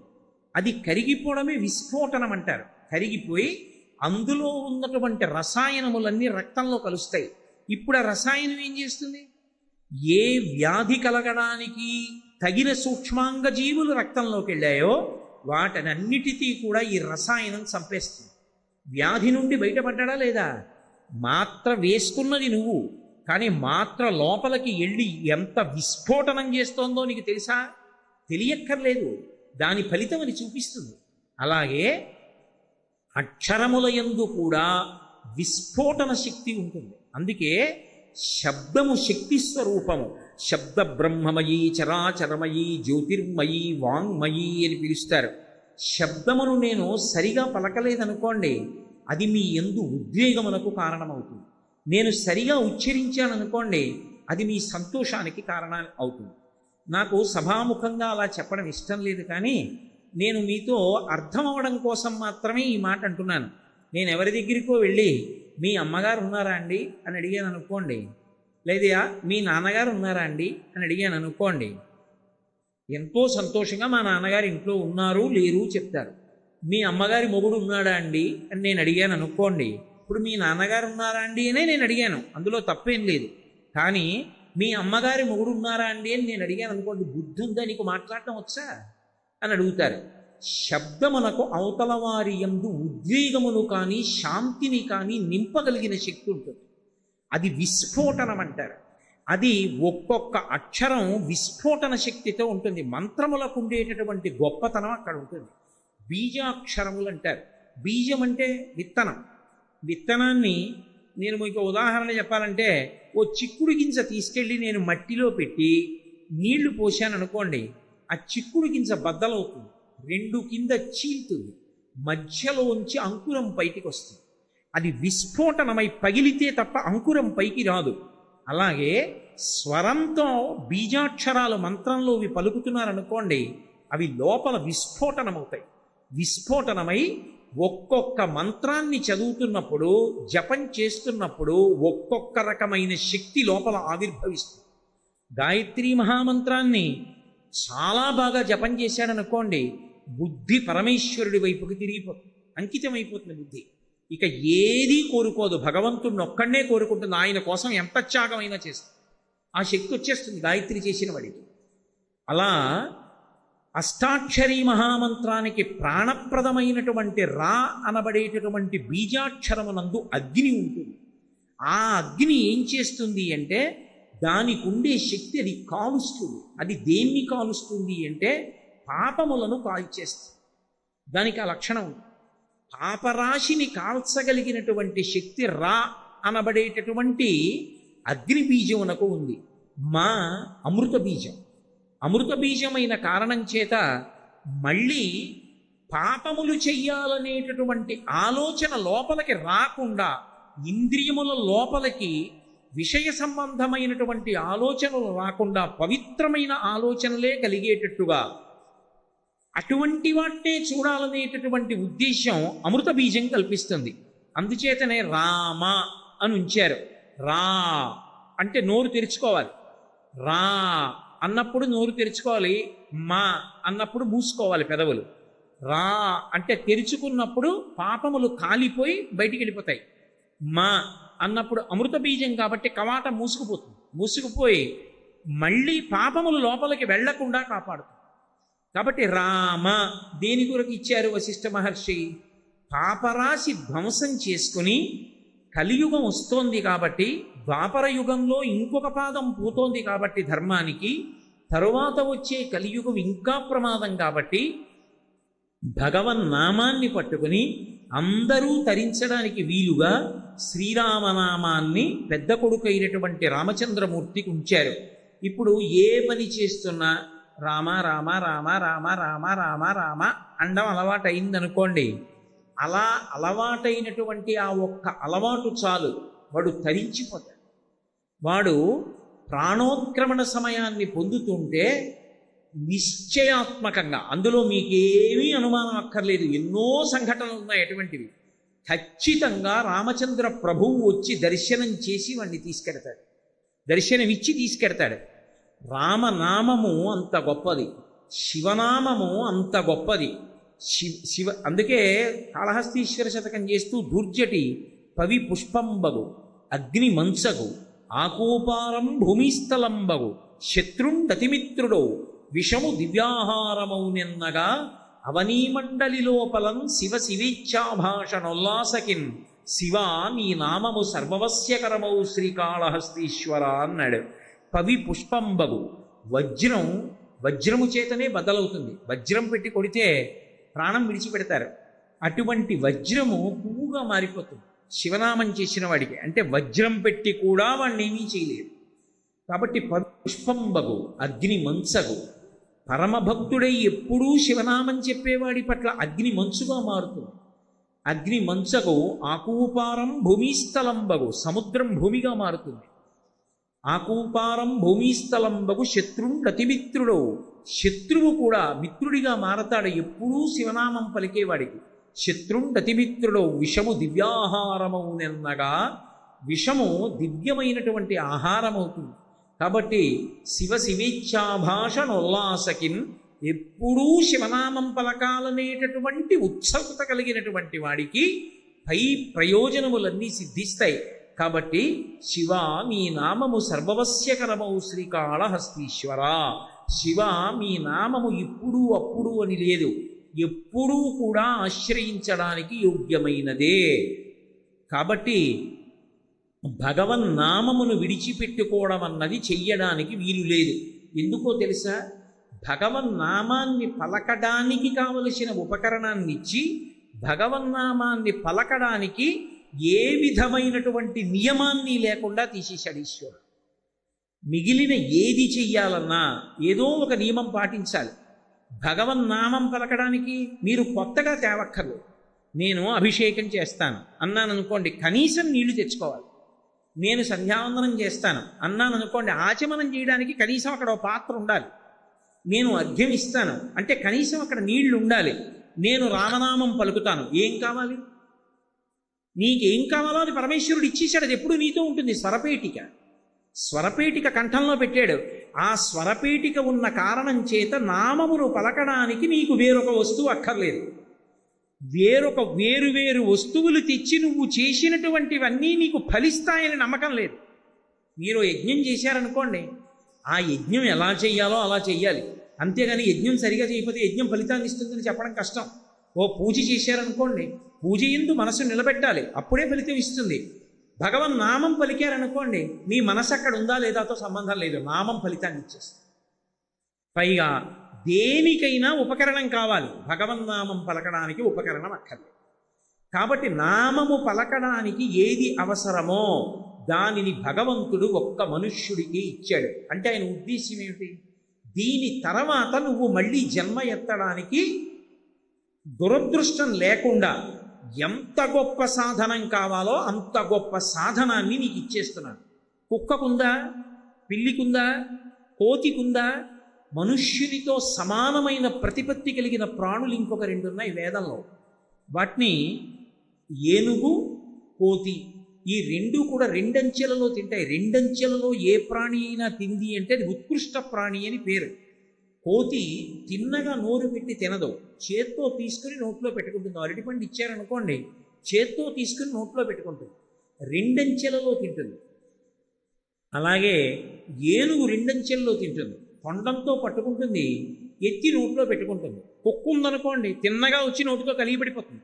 ఉత్కృష్ట ప్రాణులు అంటారు మూడే: ఒకటి కోతి, 2 ఏనుగు, 3 మనుష్యుడు. మనుష్యుడు రెండంచెల్లో తింటాడు. రెండంచెల్లో తినడంలో కూడా చెంచాల వంటివి వాడకూడదు. చేతి యందు అమృత బిందు ఉంటుంది, అందుకని చేత్తోనే తినాలి. కానీ మిగిలిన రెండిటికన్నా కూడా మళ్ళీ మనుష్యుడు అధికుడు. అందుకుని జంతువునాం నరజన్మ దుర్లభం అన్నారు శంకరాచార్యుల వారు. ఎందుచేత? ఆ రెండిటికి స్వరపేటిక లేదు. అవి రామ అనమంటే అనవు, కృష్ణ అనలేవు, శివ అనలేవు, మనుష్యుడు అనగలడు. అనగలిగిన మనుష్యుడు అనడం మానేసి మిగిలినవన్నీ అంటే వాడి కర్మ, వాడిని బాగు చేసేవాళ్ళు దుర్వినియోగం చేసుకుంటున్నాడు. వాడికి మళ్ళీ జన్మలోకి రావక్కర్లేదు. ఆపదల నుండి గట్టెక్కగలడు, సమస్త సౌఖ్యములను పొందగలడు, పాపరాశిని ధ్వంసం చేసుకోగలడు. ఇన్నిటికి ఆధారభూతమైనటువంటి స్వరపేటిక ఎప్పుడూ నీతోనే ఉంది. నేను ఒక యజ్ఞం చేద్దామంటే నేను తలస్నానం చేసి దీక్షాకంకణం కట్టుకోవాలి. నేను పూజ చేద్దామంటే గోచి పూసి పంచె కట్టుకుని బనీను చొక్కా విప్పి ఉత్తరీయం కప్పుకోవాలి. నేను ఒక ఆచమనం చేద్దామంటే నా దగ్గర పాత్ర ఉండాలి, ఉద్ధరణ ఉండాలి. నేను భగవన్నామం చెప్పాలంటే నాకు ఏమీ అక్కర్లేదు. 2, భగవన్నామం చెప్పటానికి ఏ నియమం లేదు. నేను ఇలా ఉంటే నామం చెప్పచ్చా అండి అని అడగడానికి కారణము లేదు. మీరు ఏం చేస్తుండండి భగవన్నామం పలకచ్చు. స్నానం చేస్తూ భగవన్నామం చెప్పచ్చు, మొహం కడుక్కుంటూ భగవన్నామం చెప్పచ్చు. అందుకు కదూ ప్రాతస్మరామి స్తోత్రాలు ఇచ్చారు శంకరాచార్యుల వారు. నేను కొన్ని చెప్తున్నాను, అన్నీ నేను నోటితో చెప్పక్కర్లేదు. మీరు ఎలా ఉన్నారు, ఏ అవస్థలో ఉన్నారు దీనితో సంబంధం లేదు. మీరు పడుకుని నిద్రపోతున్నారు మంచం మీద. మంచం మీద ఉండగా ఏమీ చేయకూడదు. మంచం మీద ఉండగా ఏది చేయడానికి యోగ్యత ఉండదు. ఎంత యోగ్యత ఉండదంటే మంచం మీద పడుకుంటే శరీరాన్ని వదిలిపెట్టకూడదు. శరీరం వదిలిపెట్టడం నా చేతిలో ఎక్కడ ఉంటుందండి, నేను ఎక్కడ పడుకుంటానండి కింద అంటారు. కాదు, అందుకే ఒక వయసు దాటిపోయిన తర్వాత ఇక భూషీనం మొదలు పెడతారు. ఎందుకు భూషీనం మొదలు పెడతారంటే ఇక శరీరం వెళ్ళిపోయే పరిస్థితి దగ్గరికి వస్తోంది. దేహం అయిపోయింది. దేహం అంటే దహ్యమానము, అది కాలిపోయేటటువంటి స్థితి దగ్గరికి వచ్చేసింది. కాబట్టి ఇక మంచం మీద పడుకోరు అసలు. గృహస్థాశ్రమంలోకి వెళ్ళగానే పెళ్ళవగానే భార్యతో కలిసి శయ్య మీద పడుకున్నవాడు ఒక స్థితి వచ్చిన తర్వాత ఇక శయ్య మీద పడుకోడు, ఇక భూషీనం చేస్తారు. ఏమో ఎప్పుడు విడిచిపెట్టవలసి ఉంటుందో శరీరాన్ని ఎవరికి తెలుసు. కాబట్టి భూమి మీద వదిలిపెట్టేయడం కోసమని మంచం మీద పడుకోరు. ఒకవేళ మంచం మీద పడుకుని ప్రాణం పోతుంది అనుకోండి, మిగిలిన వాళ్ళు ఊరుకోరు, కింద పెట్టేస్తారు. ఎందుకంటే మంచం మీద వదిలేయకూడదు శరీరాన్ని. కాబట్టి ఆఖరికి శరీరం వదలడానికి కూడా వీల్లేదు మంచం మీద. కానీ భగవన్నామం పలకడానికి తప్పు లేదు. నేను నిద్రలో ఉన్నాననుకోండి, నాకేదో పీడకలు వచ్చింది, ఎంతో భయం వేసింది. అప్పుడు నేను ఏం చెయ్యాలి? గోవింద గోవింద గోవింద గోవింద గోవింద అనొచ్చు. దుస్వప్నే స్మర గోవిందం సంకటే మధుసూదనం కాననే నారసింహంచ పావకే జలశాయినం జలమధ్యే వరాహంచ పర్వతే రఘునందనం. నువ్వు ఎక్కడ ఉన్నా ఒక్కొక్క నామం చెప్పచ్చు. పర్వతం ఎక్కుతున్నావు, ఏ పాము పుట్టలోంచి వచ్చి మీద పడకుండా ఉండాలంటే శ్రీరామ శ్రీరామ శ్రీరామ శ్రీరామ అంటూ పర్వతం ఎక్కాలి. పావకే, ఒకవేళ ఎక్కడైనా ఏ అరణ్యంలోనో వెడుతుంటే అగ్ని పుడుతోందని అనుమానం వస్తే జలశాయినం, జలశాయి జలశాయి జలశాయి అంటూ వెళ్ళాలి. అలాగే దుస్వప్నే, పీడకలు వచ్చి మంచం మీద ఉన్నావు, గోవింద గోవింద గోవింద గోవింద గోవింద అని గోవిందనామని చెప్పాలి. ఎప్పుడెప్పుడు సంకటే, ఏదో సంకటం వచ్చింది, బాబోయ్ ఇప్పుడు ఎలా తప్పుకోవడం, అనవసరంగా చిక్కులో పడ్డానే అనిపించింది, మధుసూదన మధుసూదన మధుసూదన మధుసూదన అనుకోవాలి. సంకటే మధుసూదనం. ఎక్కడెక్కడ జలమధ్యే, ఏ కారణం చేతనో నీళ్లలోకి వెళ్ళావు, వరాహ వరాహ వరాహ వరాహ వరాహ వరాహ అనుకుంటూ ఉండాలి. అప్పుడు జలములో ఎందు రక్ష. కాబట్టి ఎక్కడైనా సరే భగవన్నామం చెప్పచ్చు. స్నానం చేసి ఉన్నావా, లేకపోతే నువ్వు ఏదో శరీర శోధన చేసి ఉన్నావా అంటే ఏ మూత్ర విసర్జనో చేసి వచ్చాడు, భగవన్నామం చెప్పకూడదా? చెప్పచ్చు. ఆఖరికి స్త్రీ రజస్వల దోషంతో ఉంది, భగవన్నామం చెప్పచ్చా? చక్కగా చెప్పచ్చు, ఏమీ తప్పులేదు. మంత్రాలవి చెప్పకూడదు, కానీ భగవన్నామమును పలకచ్చు. రామనామం పలకడానికి శివనామం పలకడానికి ఏమీ దోషం ఉండదు, భగవన్నామమును పలకవచ్చు. భగవన్నామమును పలకడానికి ఏ విధమైనటువంటి దోషము లేదు. పైగా భగవన్నామమునకున్న శక్తి ఏమిటో తెలుసా? దేనికి లేనిది కలియుగంలో భగవన్నామానికి ఇచ్చేశారు, తీసుకొచ్చి. మహాపాతకములను ఉంటాయి. అసలు నాకు నిజంగా చెప్పాలంటే నాకు వాటిని నోటితో ఉచ్చరించడం కూడా ఇష్టం ఉండదు. పాపము అన్న మాటకి కొంత పరిధి ఉంటుంది. పాపమునకు ఉండేటటువంటి లక్షణం ఏమి అంటే అది ప్రాణం తీసేది. పాపం బ్రతికుండేటట్టు చేస్తుంది, కానీ బ్రతికి ఉండి బాధపడుతూ పాపాన్ని పుణ్యాన్ని రెండిటినీ ఏకకాలంలో అనుభవిస్తాడు. ఇదే సుందరకాండలో హనుమ తీర్పు చెప్తారు. ఏదో పాపం చేశాడు, ఎప్పుడో ఏదో చెయ్యకూడని పని చేశాడు, ఈ జన్మలో మధుమేహ వ్యాధి వస్తుంది. ఇప్పుడు ప్రాణం ఏం పోదు, హాయిగా ఉపన్యాసం చెప్పచ్చు, హాయిగా భగవన్నామ సంకీర్తనం చేయొచ్చు, హాయిగా పూజ చేసుకోవచ్చు. కానీ ఎప్పుడూ భయం ఉంటుంది. తినకపోతే ప్రమాదం, ఎక్కువ తింటే ప్రమాదం. కాబట్టి తిన్నాడా తినలేదా అన్నట్టుగా తినాలి, తినకుండా ఉండకూడదు. కాబట్టి రెండిటికీ మధ్యలో ఎప్పుడూ బతుకుతూ ఉండాలి. కాబట్టి మధుమేహము గతంలో చేసుకున్న పాపాన్ని పోగొడుతూ ఉంటుంది. చేసుకున్న పాపం ఉంది లేదని అనకు, ఉంది కాబట్టి ఇప్పుడు మధుమేహం వచ్చింది నీకు. పుణ్యం కూడా ఉంది, గతంలో చేసిన పుణ్యం. ఆ పుణ్యానికి ఫలితం నువ్వు ఎక్కడ ఉన్నా అందరూ రెండు చేతులు ఎత్తి నమస్కారం చేస్తారు. ఇప్పుడు కీర్తి ఉంది, బాధ ఉంది, అవి ఏం చెయ్యవు. పాతకం అనొకటి ఉంటుంది, అవి పంచమహాపాతకములన ఇది ఉంటాయి. అవి ఒక జన్మతో విడిచిపెట్టవు, అవి వాణ్ణొక్కడిని వదిలిపెట్టవు, వాడితో కూడి ఉన్నవాడిని కూడా కాల్చేస్తాయి. జన్మలు కొన్ని వేల జన్మల వరకు వెంటపడి బాధిస్తూ ఉంటాయి. పరమ భయంకరములన్నమాట పంచమహాపాతకములంటే. అసలు వాటి గురించి చెప్పడానికి కూడా ఇష్టం ఉండదు, కానీ ఒక ఉపన్యాసం చెప్పేటప్పుడు తప్పదు కాబట్టి నేను వాటిని ప్రస్తావిస్తున్నాను. అందులో అన్నిటికన్నా ప్రమాదకరమైన పాపం ఏది అంటే బ్రహ్మహత్య, బ్రాహ్మణుణ్ణి చంపేయడం. బ్రహ్మహత్యాపాతకం అంటారు, అందుకని అది పాతకం. బ్రాహ్మణుణ్ణి చంపకూడదు. రావణాసురుణ్ణి రామచంద్ర ప్రభువు చంపవలసి వచ్చింది. ఆయనకి నిజంగా పాపం అంటుకుంటుందా? పరమధర్మాత్ముడు, కానీ ఆయన 3 చోట్ల శివలింగ ప్రతిష్ఠ చేశాడు. ఎందుకు చేశాడో తెలుసా? ఒక్క రావణహత్య కాదు జరిగింది. రావణహత్యలో వీరహత్య అని ఒకటి, ఛాయాహత్య అని ఒకటి, దానితో పాటుగా కీర్తిహత్య అని ఒకటి, 3 హత్యలు జరుగుతాయి. ఒకటి బ్రహ్మహత్య. బ్రహ్మహత్య అంటే విశ్రవసో బ్రహ్మ యొక్క కుమారుడు కాబట్టి బ్రాహ్మణుడు చనిపోయాడు, దోషం వచ్చింది. వీరహత్య, అంతకుముందు ఆయన ఒక్క కార్తవీర్యార్జునుడి చేతిలో ఓడిపోయాడు, వాలి చేతిలో ఓడిపోయాడు. వీళ్ళిద్దరి చేతిలో తప్ప రావణుడు ఎవరి చేతిలో ఓడిపోలా. అలాంటి వాడిని చంపేశాడు. కాబట్టి రావణుడు రాముడి చేతిలో చచ్చిపోయాడు అనేటప్పటికీ ఆయన వీరరసం అంతా చచ్చిపోయింది. ఇంతటి మహాయోధుడు చచ్చిపోయాడు. కాబట్టి ఇప్పుడు వీరహత్య జరిగింది. 3వది ఉంటుంది ఛాయాహత్య అంటారు. ఛాయాహత్య అంటే కీర్తి. రావణుని యందు ఒక గొప్ప కళాకారుడు ఉన్నాడు. ఏమిటా కళాకారుడు అంటే ఆయన శివుడికి పూజ చేసి వీణావాద్యం చేస్తాడు. ఆ వీణావాద్యం చేస్తే పక్షులు కూడా ఆగిపోవాలి, అంత గొప్పగా వీణ వాయిస్తాడు. అంత గొప్ప వైణికుణ్ణి చంపేశాడు, ఒక కళాకారుణ్ణి చంపేశాడు.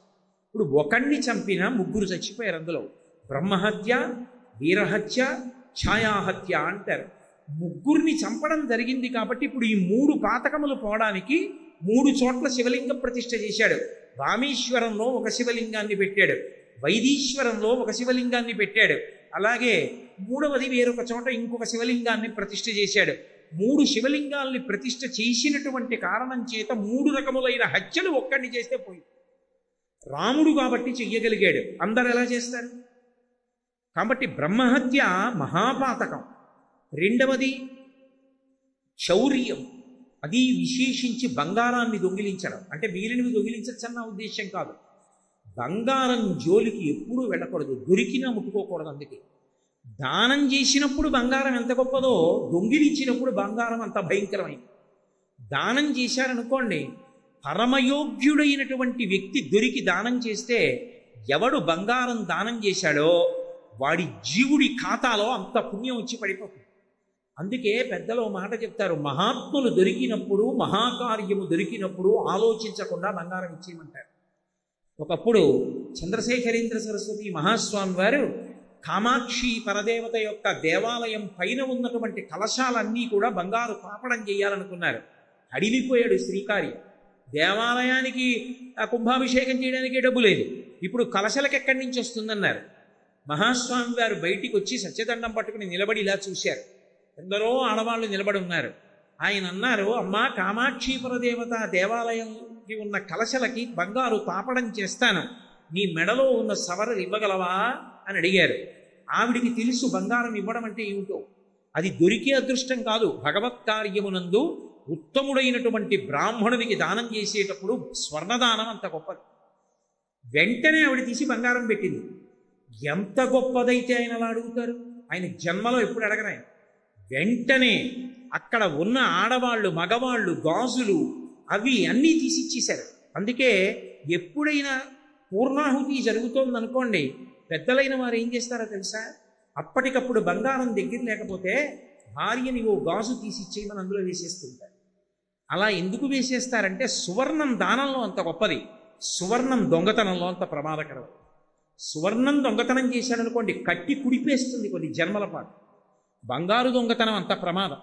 కాబట్టి బంగారమును దొంగిలించుట మహాపాతకం కిందకు వస్తున్నది. పాపం కాదు, మహాపాతకం. అలాగే గురువుగారు తన ధర్మపత్నితో కలిసి ఏ మంచం మీద నిద్రపోతూ ఉంటారో ఆ మంచం మీద గురుపత్ని పడుకుని ఉండగా గురువుగారు లేనప్పుడు ఆ మంచం మీద గురుపత్నితో కలిసి పడుకోవడం, అంతకన్నా ఒక్క అక్షరం కూడా ఇక నేను ఎక్కువ మాట్లాడు. గురుపత్నితో కలిసి మంచం మీద పడుకోవడం. 4వది మధుపానం చేయడం, కళ్ళు సారా ఇలాంటివి తాగడం. ఇవి తాగడం పరమ ప్రమాద హేతు. అది పాతకం అవుతుంది. అది ఈ జన్మతో విడిచిపెట్టదు. అది జన్మజన్మల పాటు బాధ చేస్తుంది. కాబట్టి మధుపానము అంటే కళ్ళు సారా ఇటువంటి మత్తు పదార్థములన్నింటినీ సేవించడం. ఇక 5వది ఒకటి ఉంటుంది, అది అన్నిటికన్నా ప్రమాదకరమైనటువంటిది. అది ఏమిటో తెలుసా? వాడు ఇలాంటి పనులు చేస్తాడు అని తెలిసిండి కూడా వాడు నా స్నేహితుడిని చెప్పి వాడి పక్కన వాడిని స్నేహితుడని కూర్చోబెట్టుకోవడం. ఏ కారణం చేత చెప్పకూడదు, ఇతను నా స్నేహితుడంటే అనకూడదు. ఆయన ఎవరండి అని అడిగారు అనుకోండి, ఆయన పేరు చెప్పాలి. ఆయనండి ఫలానా, నాతో కలిసి పని చేస్తూ ఉంటారు, లేదా అప్పుడప్పుడు మా ఇంటికి వస్తూ ఉంటారు, లేదా ఎదురింట్లో ఉంటారు అందుకు పరిచయం, లేదా ఆ వీధిలో ఉంటారు అందుకు పరిచయం, నా స్నేహితుడు అని చెప్పారనుకోండి, ఆయన చేసిన పాతకాల్లో ఇంకో వంతు మీకేస్తారు. అది పంచమహాపాతకాలంటారు. అందుకే ఈ 4టిలో ఏదైనా చేసిన వాడని మీకు తెలుసు అనుకోండి, వాడు నా స్నేహితుడు అన్న మాట ఇక మీరు మాట్లాడుకో. వాడు స్నేహితుడు, నా సుహృత్ అని ఎప్పుడు అనకూడదు. అంటే 5వ పాతం. అప్పుడు ఆ పాతకాల్లో ఒక వంతు పాతకం వీడికి వచ్చి పడిపోతుంది. అలాంటి వాళ్ళందరితో స్నేహం చేసి ఈయన నా స్నేహితుడండి, ఈయన నా స్నేహితుడండి అన్నాడు అనుకోండి, అన్నిటి పాపంలో ఫలితం వచ్చి వీడి ఖాతాలో పడి వీడి ఎందుకు పనికి రాకుండా అయిపోతాడు కొన్ని వేల జన్మలు. అందుకే పంచమహాపాతకాలంటారు. తెలిసి కానీ తెలియక కానీ ఈ జన్మలో చేసి ఉండకపోవచ్చు, కానీ అవి వెంట తరుగుతాయి. ఎప్పుడో చేశాడు, ఎప్పుడో చేసినటువంటి పాతకం వెంటపడి కాలుస్తూ ఉంటే దాన్ని పోగొట్టగలిగినది ఏది అంటే నిరంతర భగవన్నామ స్మరణము. ఎవడు ఎప్పుడూ భగవన్నామాన్ని పలుకుతూ ఉంటాడో, భగవన్నామం అంటే మళ్ళీ నా ఉద్దేశం నిన్న మొన్న వచ్చిన దేవుళ్ళు కాదు, ఈ మధ్య వచ్చిన కొంతమంది దేవుళ్ళు ఉన్నారు, వాళ్ళ నామాలు పలకమని నేను చెప్పట్లేదు. వైదికమైనటువంటి దేవతలు, వేదప్రోక్తమైన భగవత్ స్వరూపాలు, అటువంటి స్వరూపాలు ఏమున్నాయో ఆ నామములు, ఓ రామనామం, ఓ శివనామం, ఒక అంబికానామం, లలితానామం, కృష్ణనామం, అటువంటివి ఆ నామములు పలికితే బ్రహ్మహత్యానేక పాతములకన్నిటికీ విరుగుడు ఒక్క భగవన్నామమే. అలాగే 2వది భయంకరమైనటువంటి పాపమైన బంగారమును దొంగిలించుట. తపనీయ చౌర్య తమసంబునకు సూర్య కిరణముల్ హరినామ కీర్తనములు. అంటే దొంగతనం చేయడం అనేటటువంటి చీకటి, దోషము అంటే సంస్కృతంలో చీకటి అని అర్థం ఉంది, దోషము అంటే పాపము అని అర్థం ఉంది. 2 అర్థాలు ఉన్నాయి సంస్కృతంలో. కాబట్టి తపనీయ చౌర్య తమసంబునకు సూర్య కిరణముల్ హరినామ కీర్తనములు. భగవన్నామ సంకీర్తన చేసిన వాడు ఎవరుంటాడో అటువంటి వాడికి దొంగతనం చేసిన, బంగారం దొంగతనం చేసినటువంటి పాతకం కూడా నశిస్తుంది. అలాగే బ్రహ్మహత్యానేక పాపాటములకగ్ని కీలలు హరినామ కీర్తనములు. బ్రహ్మహత్య అనబడేటటువంటి పాతకం ఉందే, అటువంటి అగ్ని, అటువంటి అరణ్యానికి అగ్ని కీల కాల్చేస్తుంది దావానలంలా. అంటే బ్రహ్మహత్యానీక పాపాటములకగ్ని కీలలు హరినామ కీర్తనములు తపనీయ చౌర్య తమసంబునకు సూర్య కిరణముల్ హరినామ కీర్తనములు గురుతల్ప కల్మష దురితనాగ సమితికి కేసరుల్ హరినామ కీర్తనములు. గురువుగారు పడుకున్నటువంటి మంచం మీద ఆయన భార్య పడుకునుండగా పడుకోవడం అనేటటువంటి భయంకరమైనటువంటి మహాపాతకం అనబడేటటువంటి ఏనుగుల గుంపులకి సింహం లాంటిది భగవన్నామము యొక్క సంకీర్తనము. అలాగే మధుపాన కిల్బిష మదనాగ సమితికి కేసరుల్ హరినామ కీర్తనములు గురుతల్ప కల్మష క్రూరసర్పములకు గేకులు హరినామ కీర్తనములు. ఆ చేసినటువంటి దోషము ఏదైతే ఉందో అంటే మత్తు పానీయాలు కళ్ళు సారా మొదలైనటువంటివి తాగడం అనేటటువంటి భయంకరమైన పాతకమనబడేటటువంటి సర్పం ఏదుందో దానికి ముంగిస వంటిది భగవన్నామము యొక్క సంకీర్తనము. ఈ నామ సంకీర్తన చేత ఎప్పుడో చేసినటువంటి పాతకం కూడా నశిస్తుంది. అంత గొప్పది భగవన్నామ సంకీర్తనం.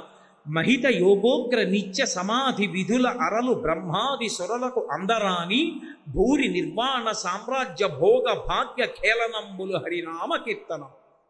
ఎప్పుడు 4 ముఖాలతో వేదం చదువుతూ సమాధిలో ఉండి తనలో తాను శ్రీమన్నారాయణుణ్ణి అనుభవించగలిగినటువంటి చతుర్ముఖ బ్రహ్మగారు పొందగలిగినటువంటి వైభవం కన్నా కూడా గొప్ప అదృష్టాన్ని ఇవ్వగలిగినటువంటిది భగవంతుని యొక్క నామ సంకీర్తనం. కాబట్టి మహిత యోగోగ్ర నిత్య సమాధి విదుర ఎలలు బ్రహ్మాదిసురులకు అందరాని భూరి నిర్వాణ సామ్రాజ్య భోగ భాగ్య కేలనంబులు హరినామ కీర్తనములు. భగవన్నామమునందుండే లక్షణం ఏమిటో తెలుసా? దానికి ఒక గొప్ప లక్షణం. భగవన్నామాన్ని పలికేటప్పుడు భగవంతుణ్ణి పిలుస్తున్నానని పిలవక్కర్లేదు. నేను ఏదో సుబ్రహ్మణ్యనామం పలుకుదాము అని సుబ్రహ్మణ్యుణ్ణి పిలవక్కర్లేదు. నా మనవుడికి కార్తికేయ శర్మ అని పేరు పెట్టుకున్నాను అనుకోండి. ఉరే కార్తికేయ శర్మ, కార్తికేయ శర్మ, కార్తికేయ శర్మ అని 10 మాటలు వాడితో ఆడుకుంటూ పిలిచాను అనుకోండి. నేను కార్తికేయ శర్మ అని భగవన్నామాన్ని ఉచ్చరించానని నా ఖాతాలో వేస్తాను. అందుకే భగవన్నామము ఎంత గొప్పదని చెప్పారంటే బిడ్డ పేరు పెట్టి పిలిచిననైన విశ్రామ కేళినైన పద్య గద్య గీత భావార్థములనైన కమలనయను తలుప కలుషహరము. అది భగవంతుణ్ణే పిలవక్కర్లేదు. అందుకే పూర్వం పిల్లలకి పేరు పెట్టుకుంటే తప్పకుండా భగవన్నామాన్ని పెట్టుకునేవారు. ఎందుకు పెట్టుకునేవారు అంటే తెలిసో తెలియకో 10 మాటలు పిల్లాన్ని పిలుస్తుంటే భగవన్నామం పిలవడం అయిపోతుంది. పైగా భగవంతుని నామము మీద ప్రీతి అంకురించడానికి దానికి సంబంధించిన విషయం తెలియాలి. పిల్లవాడి మీద ప్రేమ అంకురించడానికి కొత్తగా సాధనక్కర్లేదు. వాడు నా మనవడు కాబట్టి నాకు ప్రీతి, నా కొడుకు కాబట్టి నాకు ప్రీతి. ఏదో నా కొడుకు పేరు షణ్ముఖుడు అనుకోండి. ఒరే షణ్ముఖ, ఒరే షణ్ముఖ అని అవసరం ఉన్నా లేకపోయినా 4 మాటలు పిలుస్తాను. ఎందుకు పిలుస్తాను? వాడంటే నాకు ప్రీతి కాబట్టి. ఏదో నా భార్య పేరు ఈశ్వరి అనుకోండి. ఈశ్వరి ఈశ్వరి అని 10 మాటలు పిలుస్తున్నాను అనుకోండి. భార్యని ఈశ్వరి ఈశ్వరి అని పిలిచి, కొడుకుని షణ్ముఖ షణ్ముఖ అని పిలిచి, కూతుర్ని శ్రీవల్లి శ్రీవల్లి అని పిలిచి, మనవణ్ణి కార్తికేయ కార్తికేయ అని పిలిచి, మనవరాల్ని శ్రీకరి శ్రీకరి అని పిలిస్తే ఒక రోజు మొత్తం మీద నీ కుటుంబ సభ్యుల్ని పిలవడానికి నువ్వు ఎన్ని మాటలు పిలుస్తావు? కోడల్ని ఏదో కోడల్ని భగవన్నామం ఉంటే ఆ భగవన్నామంతో పిలుస్తున్నావు అనుకో. అప్పుడు ఎన్ని మాటలు భగవన్నామం నీ నోటితో నువ్వు ఉచ్చరించినట్టు. అన్ని మాటలు భగవన్నామం నువ్వు భగవంతుణ్ణి కాదు కదా పిలిచింది, నీ పిల్లల్ని కదా పిలిచావు. భగవన్నామం పిలిచిన ఫలితం ఎందుకు ఇవ్వాలి నీకు అని అడగరు. నీ పిల్లల్ని పిలిచిన నామము ఈశ్వరుడిది కాబట్టి భగవన్నామోచ్చారణ చేశావన్న ఫలితం వేస్తారు. అందుకే పూర్వం పిల్లలకి అర్థం పర్థం లేకుండా ఏదో చిత్ర విచిత్రమైనటువంటి పేర్లన్నీ పుస్తకాల్లో చదువుకు పెట్టేవారు కాదు. పెద్దలని ఆశ్రయించి ఏ భగవన్నామమును ఉంచితే మంచిదో అటువంటి భగవన్నామంతో పిలుచుకునేవారు. కాబట్టి బిడ్డ పేరు పెట్టి పిలిచిననైనా విశ్రామ కేళినైనా. ఆఖరికి ఏదో ఖాళీ దొరికింది, ఆడుకుంటున్నారు. ఆడుకునేటప్పుడు నువ్వు రాముడి పక్షం, నేను కృష్ణుడి పక్షం. కృష్ణుడి పక్షంలో ఉన్న వాళ్ళందరికీ పేర్లు పెట్టుకున్నారు. ఏదో వీడి పేరు అనిరుద్ధుడు, వీడి పేరు బలరాముడు, ఇలా పేర్లు పెట్టుకున్నారు. రాముడి పక్షానికి పేర్లు పెట్టారు. ఏదో వాడు లక్ష్మణుడు, వాడు భరతుడు, ఇలా పేర్లు పెట్టుకున్నారు. నిజంగా వాళ్ళ పేర్లు అది కావు. వాడు ఆడుకుంటూ ఆడుకుంటూ లక్ష్మణుడావు లక్ష్మణుడావు అన్నాడు. వాడు ఆడుతూ ఆడుతూ సంకర్షణుడావు సంకర్షణుడావు అన్నాడు. వాడు సంకర్షణుడు అన్నందుకు వాడికి ఫలితం, వీడు లక్ష్మణుడు అన్నందుకు వీడికి ఫలితం. విశ్రామ కేళినైన పద్య గద్య గీత భావార్థములనైన పద్యం, ఓ పద్యం నోటికి వచ్చనుకోండి, పనికి మాలిన పద్యాలు ధారణ చేయకూడదు. అందుకే పోతన గారు అంటారు, హరినామస్తుతి చేయు కావ్యము సువర్ణం భోజి హంసావళి సురుచిభ్రాజితమై మానస సరస్ఫూర్తి వెలుగొందు శ్రీహరినామ స్ఫుతి లేని కావ్యము విచిత్రార్థాన్వితంబయ్యు శ్రీకరమయ్యుండదయోగ్య దుర్మదనత్కాకోల కర్తాకృతిని అంటారు. మీరు ఎంత గొప్ప పదగుంభనంతో కావ్యరచన చేశారన్న దానితో సంబంధం ఉండదు. అందులో భగవంతుని యొక్క నామస్పర్శ ఉంటే అది చదువుకున్నవాడు అభ్యున్నతిని పొందుతాడు. అది లేకుండా కేవలం పదగుంభనంతో ఉందనుకోండి, దాన్ని చదువుకోవడం వల్ల ఉపయోగం ఉండదు. భగవన్నామము యొక్క కీర్తన కలిగినటువంటి కావ్యము హంసలు వచ్చే మానస సరోవరం లాంటిది. భగవన్నామం లేకుండా ఏదో అర్థం లేకుండా కాసేపు పాడుకోవడానికి చదువుకోవడానికి రచన చేసినటువంటి పద్యాలు ఎటువంటివి అంటే, పిండాలు పెట్టేటటువంటి రేవుకొచ్చే కాకులు ఎటువంటివో అటువంటి పుస్తకాలు. కాబట్టి భగవన్నామమునకు అంత గొప్ప ఉంది. బిడ్డ పేరు పెట్టి పిలిచిననైన విశ్రామ కేళినైన పద్య గద్య గీత. ఏదో గద్య, ఒక గద్య చదువుకున్నాడు ఒక ఆయన. ఆ గద్య నిండా భగవన్నామాలు ఉంటాయి. మా చిన్నతనంలో చదువుతుండేవారు. శ్రీవేంకటేశ్వర ఆర్తులకు అభయంకరుడవు, సంసార సర్పదష్టులందెర్ప గరుడధ్వజుండవు, పాపమును మొసలిచే పట్టుబడిన వారి బాధలు మంప చక్రాయుధుండవు అని, ఆ సంసార సర్పదష్టులందెర్ప గరుడధ్వజుండవు అని ఆ నామాలన్నిటితోనూ కూడుకున్న గద్య ఉండేది. ఆ గద్యంతా చదువుకునేవారు. చదువుకుంటే దాని నిండా భగవన్నామ సంకీర్తనం ఉంది. అది వాణ్ణి కాపాడుతుంది. పద్య గద్య గీత, ఆఖరికి అది పాట. పాట అయినా సరే ఆ పాట నిండా భగవత్ తత్వము ఆవిష్కరింపబడింది. ఇప్పుడు ఆ పాట పాడుకున్నాడు, ఏదో నాలుక మీదకి వచ్చింది. పాటకున్న గొప్పతనం ఏమిటో తెలుసా? మీరు ఆ పాట విన్నా, ఆ పాట ఎవరో పాడినా అది మీకు నచ్చిందనుకోండి, మీరు లోపలికి వెళ్ళినా కూడా మీ నోట్లో అదే పాట పలుకుతూ ఉంటుంది. ఏదో హిమగిరి తనయే హేమలతే అని కీర్తన విన్నారు, లేకపోతే కంజదలాయతాక్షి కామాక్షి అని ఓ కీర్తన విన్నారు. అద్భుతంగా పాడింది గాయని. ఇప్పుడు మీకు తెలియకుండానే మీరు ఇంటికి వెళ్ళిపోతున్న కంజదలాయతాక్షి కామాక్షి అని పాడుకుంటారు.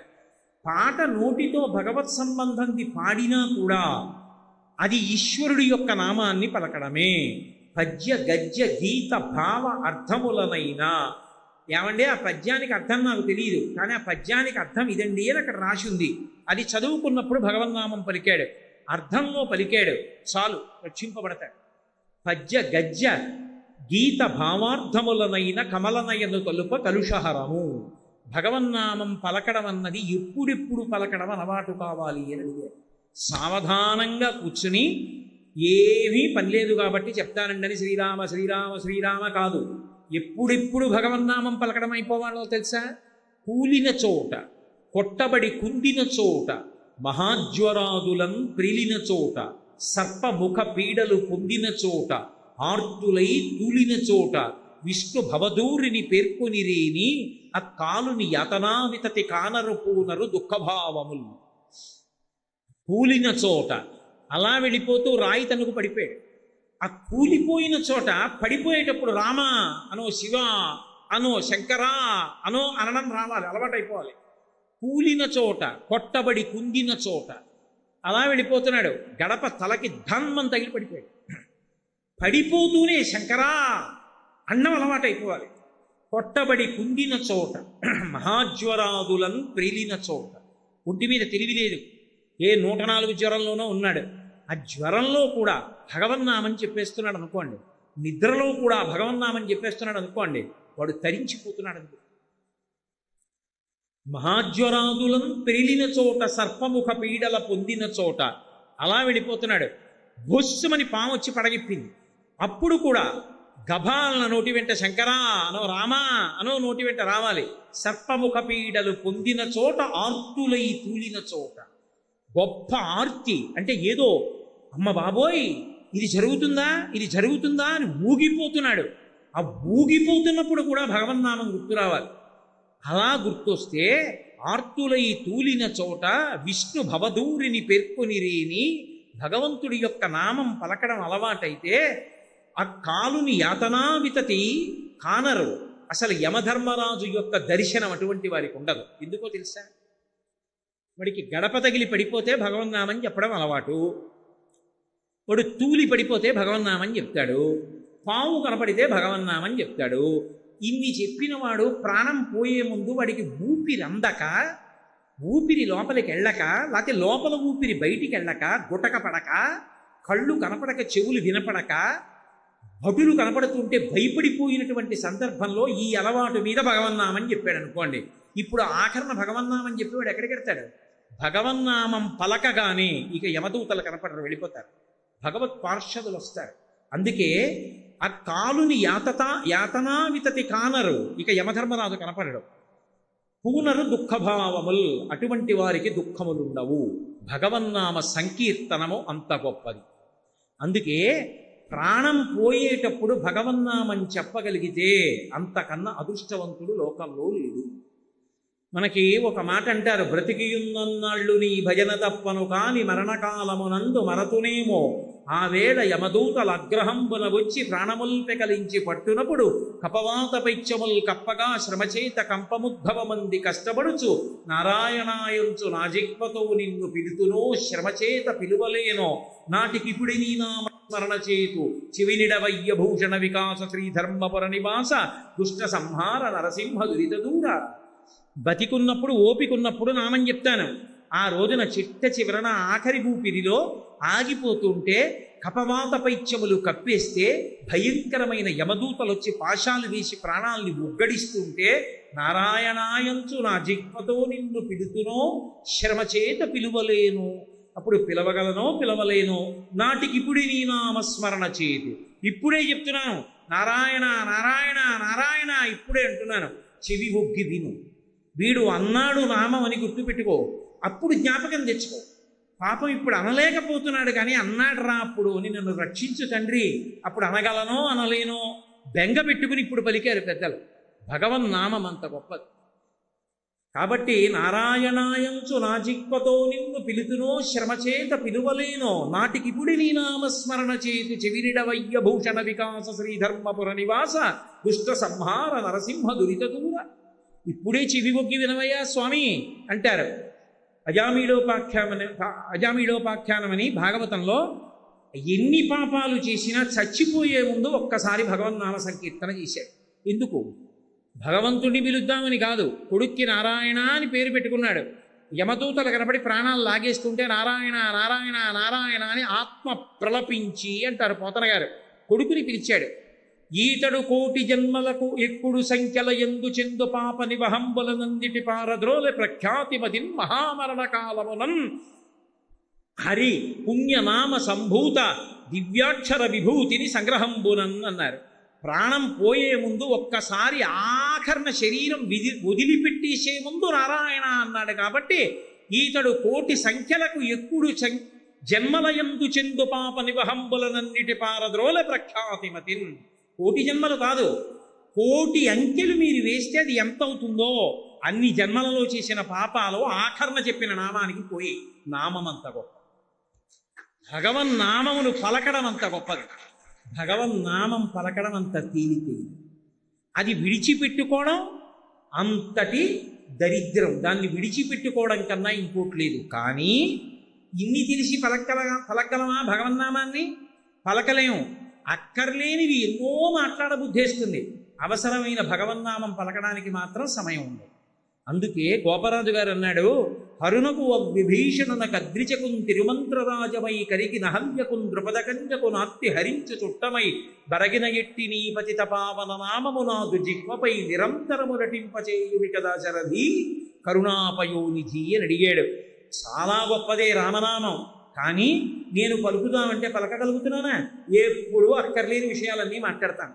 అవసరమైన భగవన్నామం మాత్రం నోటి వెంట రాదు. రామా నువ్వే నా చేత పలికించవయ్యా అన్నారు. నామము ఎంత గొప్పదో తెలుసా? మీకు ఒక్క విషయం చెప్తాను, బాగా జ్ఞాపకం పెట్టుకోండి. భగవన్నామం చెప్పాలని భగవన్నామం చెప్పక్కర్లేదు. అది భగవన్నామం అని తెలియకుండా మీరు భగవన్నామాన్ని క్రియావాచకంగా పలికినా కూడా భగవన్నామం రక్షిస్తుంది. నలుగురు దొంగలు అరణ్యంలోకి వెళ్ళారు.